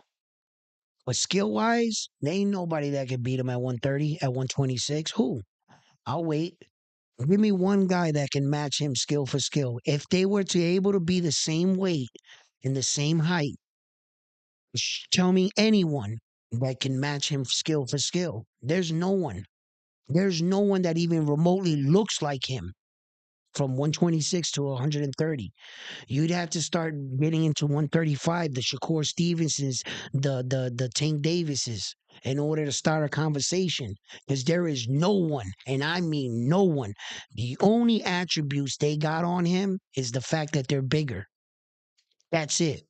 And that's the only thing that most fight fans are scared of. He'll wipe Rosie Ramirez, the former WBO champion, that Cuban super. He'll wipe him down, bro. He'll completely wipe that kid. That kid couldn't. It wouldn't even be a fight, bro. It looks like it's gonna be a fight. It looks. I'm trying to tell you guys. They look like. Wait a minute. I saw him fight this guy, bro. He's not them guys, man. He is not them guys. He's the type of fighter that takes the center of the ring and pushes you back. How many skilled fighters have you ever seen push him back? Emmanuel Rodriguez was a Puerto Rican that was 19-0, undefeated IBF champion, never even touched the mat, never has been put knocked down in his career. Homeboy dropped him 3 times in the fight. Omar Narvaez was 43 fights, one loss, only loss to the legendary Donito Donaire. He knows how to survive fights. He knows how to win. 2 rounds. He's destroying these guys. Like he's pitching shutouts against guys that you guys are saying the same shit. Yo, no, he looks good. He looked good against this guy, this guy. He comes in the ring and he quickly lets them know, I'm not those guys. He's on a whole different level. And the reason why we grade it by good, great, and elite, because those are the levels. Bruce Carrington is not an elite fighter. Camille Moten, they're not elite fighters. They're good fighters. They're just not complete fighters yet. They're none of them are complete fighters yet. None of them. Not one of them. Listen, for as accomplished as Devin Haney is, he's not a complete fighter. Devin Haney. I believe Devin Haney has the potential to get better. So you can't be complete when you have room to get that much better, you know? I think we're going to see a different version of Devin Haney. Yeah, we are. And none of those kids are complete. He's a complete fighter. He's already getting bored. He's starting to make up new styles, starting to imitate dudes. He's starting to do he's an incomplete fighter, bro. Yeah, that's just all. I wouldn't disrespect Bruce Carrington by like rocking him in a breakdown and shit because he doesn't deserve that because that's just a question and I don't think actually they would ever fight. But uh well, who knows? Maybe they would. Maybe they would. There's a possibility. Is that as he grows, you gotta remember that them young boys, they're young. Their bodies are gonna grow. They're gonna be too big for those divisions. They're gonna be moving up in a different trajectory. You gotta remember they started there. Their career. He started at the 108 down there, and as he got bigger, he moved up to there. So that's why, I always think about shit like that because by time he gets up there, Bruce Carringtons of the world, all they should already been getting big and moving up to bigger, better things. They should be up in the 140, 147, possibly. I don't think they're gonna stay there in their whole career where they started. That's the only thing. You see, because as young as they are, their bodies are gonna grow. And they're gonna just like what happened to Devin Haney. He couldn't no longer make the 135. But if it was up to Devin Haney, he was prepared to stay there with all four of those belts. He just couldn't make the weight no more. That shit was draining him. It was killing him. So and Devin Haney's a big boy, so he had to move up. That's why I don't think they'll meet. Being the fact that them kids started their careers there, that they're gonna move up. But those guys are gonna light up boxing for us for years to come. The Camille Moultons, the Keyshawn Davis, the Bruce Carringtons, they're gonna fucking give us a lot. And those boys right there are gonna fight each other, hopefully. You know. But we'll see. We'll see.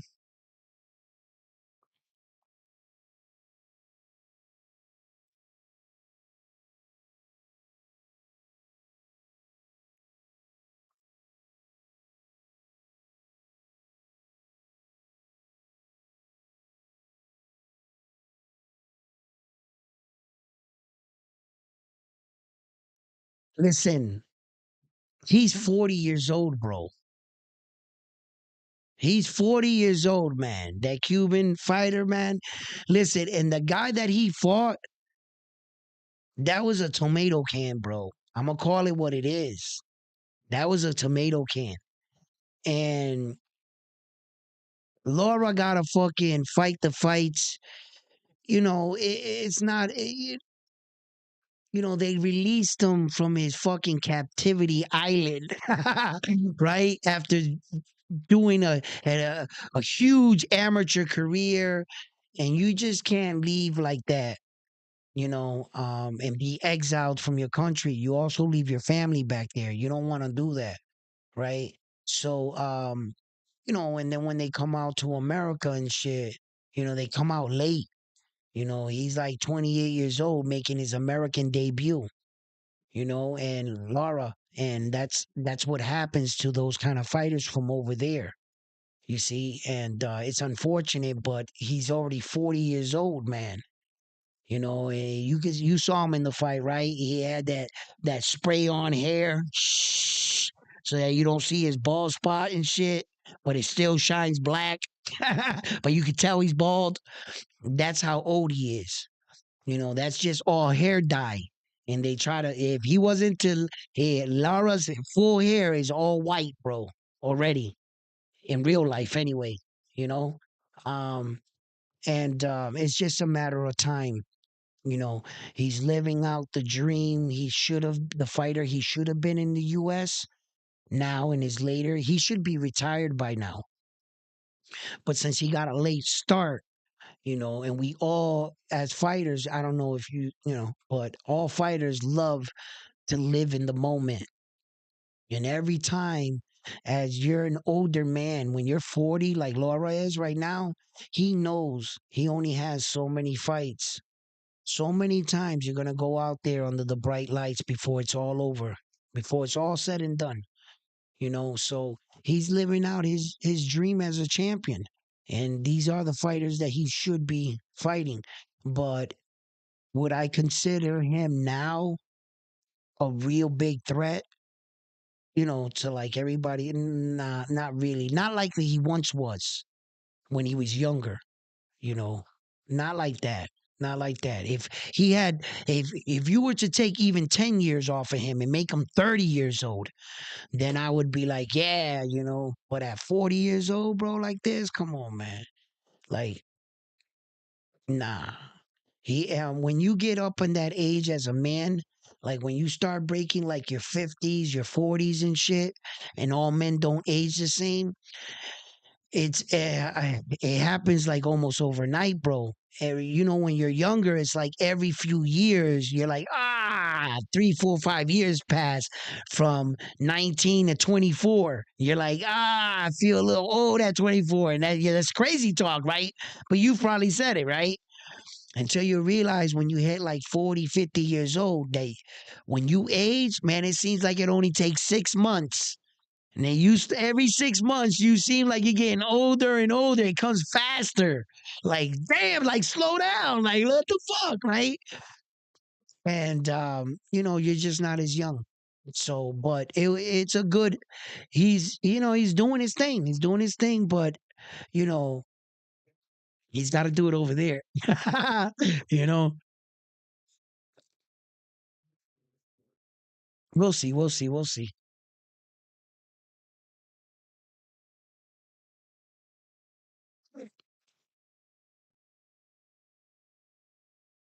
Yeah, he had the spray on his hair. He had the spray. He had you seen it. Act like you didn't see it. All right? He had the Yo, yeah, he did.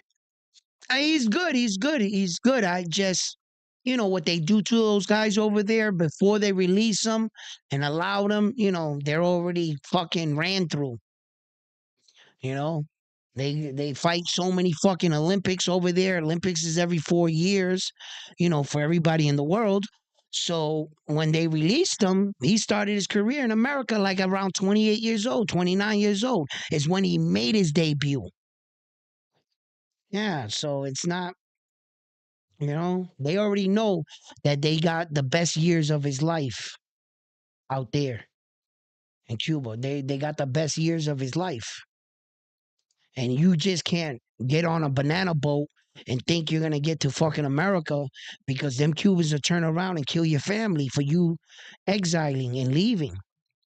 They'll kill your kids. They'll kill that you're a traitor. You just cursed your family name. Yeah, if that was the case, these motherfuckers would run away from the Olympics. What would stop them from getting to an Olympic event and fucking just taking off? You know what stops them? The fact that they'll kill your family. That's what stops them. There's no American law that could save them in Cuba. We got no trees. That's why they cut off. Their last car out there is a 1957 Chevy.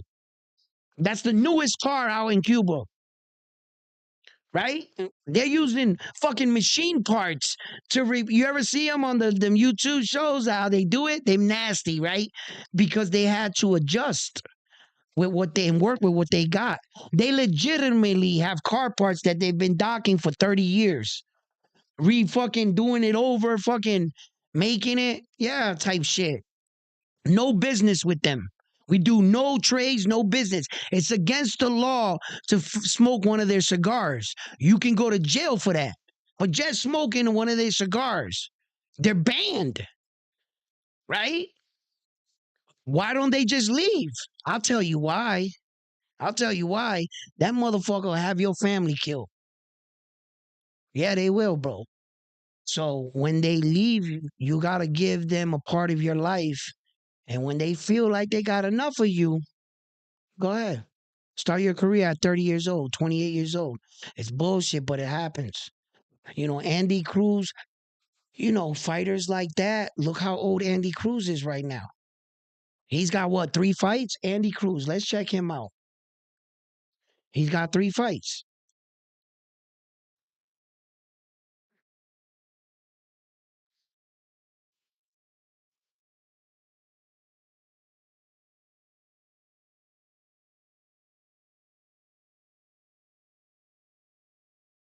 3 fights, right? He's 28 years old. What I say, bro? He's got 3 fights. He's 28 years old. He just started his professional career in America. That's my point right there. That is exactly why I knew, because you see it all the time with them. They're good, man, but by the time they let them go, they're just whipped dogs. Yeah, same thing with King Kong when he fought Dante Wilder. Yo, they lied about his age. That man was mad older than what they said on that night. Hell yeah, he was. But they're not gonna tell you that and sell tickets. They gotta make him seem a little younger, you know. But they do that in boxing all the time. This nigga got 3 fights. He's fucking, 28 years old. My man, he's like, God damn, bro. That's fucking ridiculous. 5'9". He got good height on him. He lives in Miami, Florida right now. 3 bouts, 33% knockout ratio, Andy Cruz. His first fighter, godly. The first fighter he ever fought, this is because he has an amateur big backing. His first fight he ever fought as a professional fighter was for the IBF International Light Vacant title. He fought a guy with a record of 35 fights, 7 losses, and 3 no contests, or his first fight he ever fought against a fighter. That's got to be impressive for your first fucking fight. But because they already know who he was, he has an extensive background, a fighter. He wasn't just your average amateur. So they threw him in right away. His first fighter had 35 fights. His second fighter had 26 fights, and his last fighter had 14 fights. And he's only won 1 fight by KO and both by unanimous decision. So that's where he's at.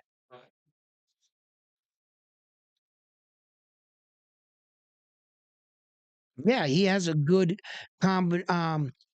he's those Cuban guys, their records and their ages really don't tell their story for the amount of experience those men have. Only God and them know how many fights he's truly been in. He has a lot of skill. It's just that if we would have had a younger version of him out here in American gyms, you would have really seen the best version of that fighter right there. You see, but Andy Cruz, fighters like that, Lara, um, fighters like that, you're gonna see him come into boxing and leave boxing very fast. And the only way he's gonna last in boxing if he fights in his 40s, like Laura is. If he fights in his 40s, like Laura is, Andy Cruz, that's the only way you're gonna see him for a long period of time.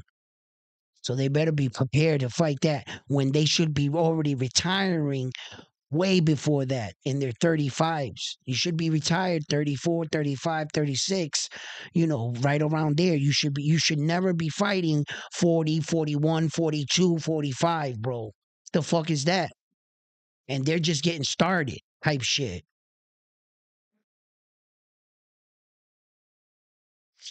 That's a that'll never happen.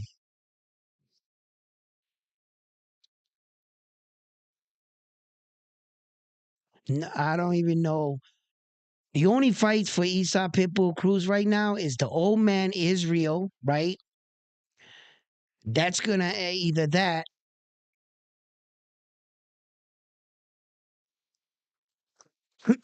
Esau Pitbull Cruz got more options now. I already thought about that. Yeah, that's right. I don't. He's not like your traditional champion that's up there that's looking to fight the big fights. In fact, nah, I think they're gonna try to like baby him a little bit, as you can see. You know who I think Esau Pitbull Cruz should fight? Terence Crawford. Damn it! It should be his match start.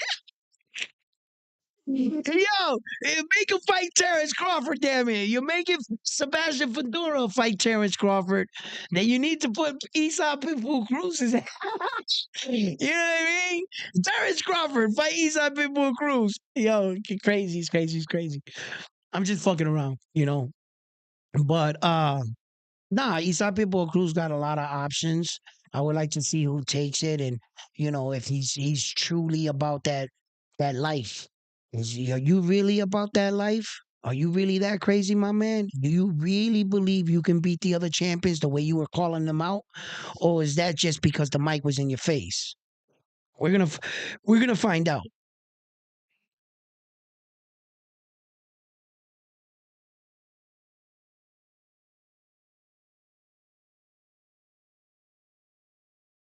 It's just a lot of names at 140, bro. I did that today. I named out all like the top guys, I guess. I don't think I forgot anybody at the top guys. You know, of course, you got, you know, your Josh Taylors, your Jack Catteralls, your Regis Progress. You know, those are the guys that mostly, you know, and with names because Regis Progress was the WBC champion of the world, you know. Um, no, I don't think I missed anybody this morning that was significant, right?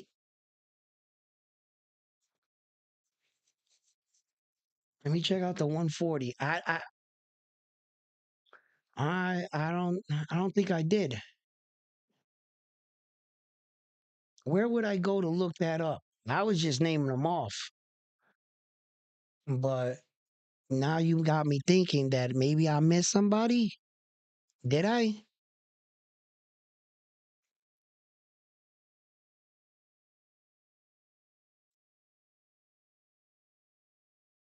Toronto is the interim champion for the IBO. He has that world champion, right? The regular one, and he has an interim gold champion as well at 140. Za Zakuja Zakura, man, I can't say this dude's name. I'm sorry, I'm fucking up your name, my man. But I mean, he's like the IBO champion and the WBA gold champion at the 140. Devin Haney's the WBC. Um, Liam Paro, Teofimo Lopez. What the fuck is this? Isai Pitbull Cruz is the newly acquired, and Subria Matias is the IBF world.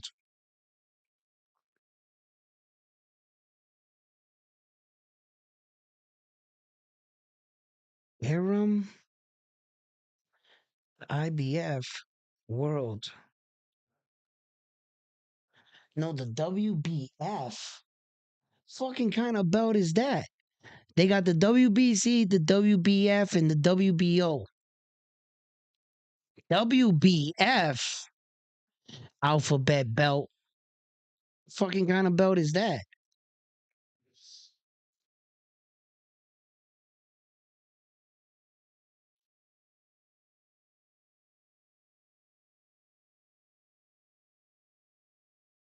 Dylan Smith is too far down.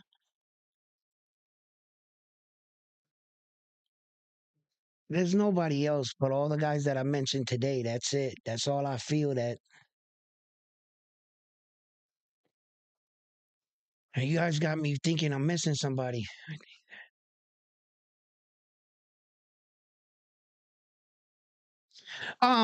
Israel Barboza. No, no, no. I got him in there. I got him in there. You know, he was the guy that fought Rowley that in a controversial split decision, whatever. Oh no, no, they stopped the fight. That's right. On some bullshit. If they would have let the old man finish the fight, he wins that fight against Rowley, right? Okay. Israel, right? Um, but after he won that interim belt, he kind of disappeared. He was supposed to be the mandatory to fight Rowley. Now he won the interim belt, maybe lost his mind and wasn't ready. And they gave it to Isai Pitbull Cruz. Now that throws a monkey wrench in everything because now Isai Pitbull Cruz, you know. But legitimately, you know, to watch him fight the old man is do you guys want to watch that fight against Isai Pitbull Cruz against this dude, the 40-year-old? Do you guys want to watch that fight? Or you guys want to watch Isa Pitbull Cruz fight Teofimo Lopez or somebody bigger? You know, who would you like to see Isa Pitbull Cruz fight? I mean, the old man deserves it. If we're gonna talk about deserving it, he deserves it. He deserves it. He does. You. I would honor that. I would watch it actually. Yeah, I would probably watch it because he should have been the champion with Rolly. He should have been. That referee fucked him over, bro. So,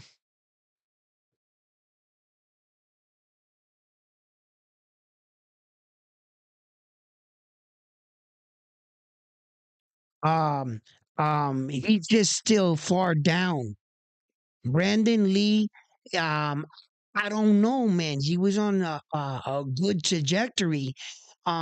He seemed to be winning all his fights good, and he was doing everything. And then, like, I haven't heard too much about him. You know what I'm saying? He looked explosive. He looked great. Um, he has a good understanding. You know, Lee. Um, but I just haven't seen him fight any of the top guys. I haven't seen him fight any. After like I haven't seen that kid. Man, let's look this fucking kid up, bro, because that's true. I haven't seen that kid in the. When's the last time Brandon Lee there? That kid fought, and I know exactly who you're talking about because him and his dad. I think his dad's his trainer or something, and he was kicking ass, man. And he kind of like I think he had a fight not too long ago, but it wasn't like a big one. He was on somebody's undercard or some shit. I think. Oh, they got him listed as an American fighter. He's 28 fights, 23 knockouts, no losses. He does not have a fight scheduled right now. Campos, Camp, Campa was his last fight where he won a unanimous decision in a 12 round decision. That was his last fight. That fight was scheduled. He last fought. Um, Wait up. You know how they do the backwards date and month thing? So I just got to make sure. Okay, so this is the dates and that's the months. Okay, so he fought his last fight. What was it? April 8th, 2023. So basically, a year ago was his last fight. He's been out of boxing for a year.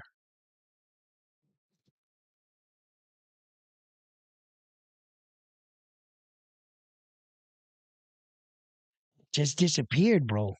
Disappeared. As you can see, he hasn't fought for a year.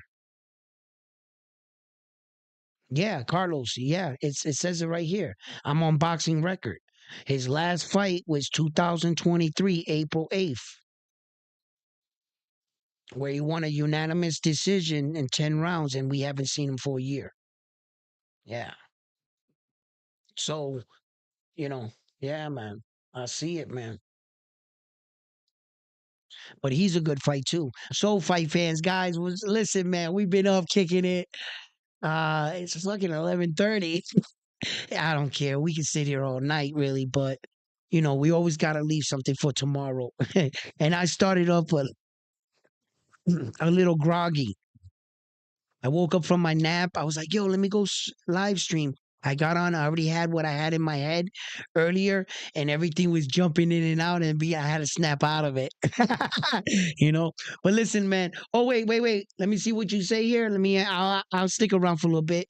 Lopez versus Pitbull. I'd pay 80,000 to see Pitbull and Lopez fight. Tio would knock Pitbull. You heard it from me first. Tio Lopez is Victor. Listen, I didn't have to hear it from you to recognize the fact that Tio would whoop um Pitbull Cruz's ass. Listen, Teal's been going through his thing. His father's been saying some things. He's been saying some things, but it doesn't take away really from the fighter that Teal is.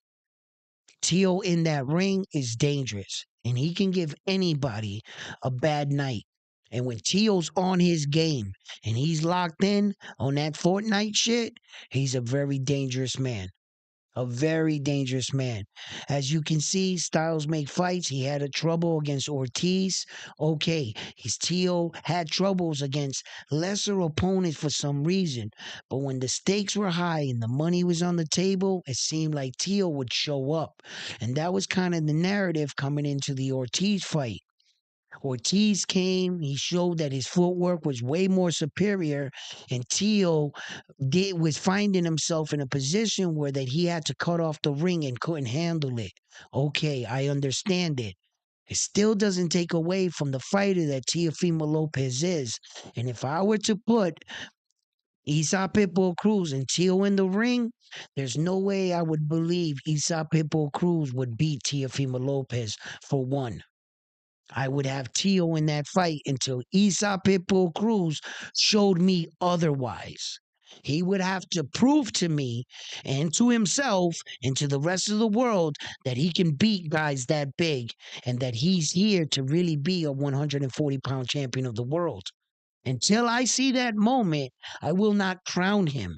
I am not easily impressed by the fact that you beat Rolly. Who the fuck is Rolly?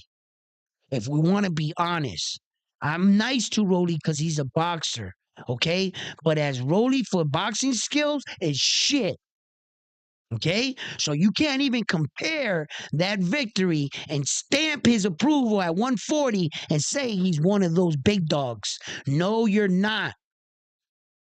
You beat up somebody that should have never been there in the first place, that got dusted off by a 40-year-old old man. Okay? That's who you beat. So until you prove, Esau Pitbull Cruz, that you belong and you don't lose your belt in your very next fight, like they're going to say it was a fluke. If he goes out there and gets knocked out his very next fight, that was a fluke that he won that fight against because it was that kind of fighter he went up against. That's what they're going to say. He needs to really be. And until he does that, I'm not going to even match him up. No, he don't belong here, bro. Esau Pitbull Cruz does not belong in 140. He don't belong here, bro. Blessed night, baby. Listen, you guys have been the best. Mark, what's up? Carlos, what's up? Boogie, what's up? Armando, my man, you know you always in the building. Much love. Thank you. This has been an amazing show. You guys are always the best. You guys keep me sharp on my toes. I'm working on my names, tighten up my game as well. You know what I mean? I love you guys. Thank you for talking boxing, staying up with me. Mark, what do you got to say here?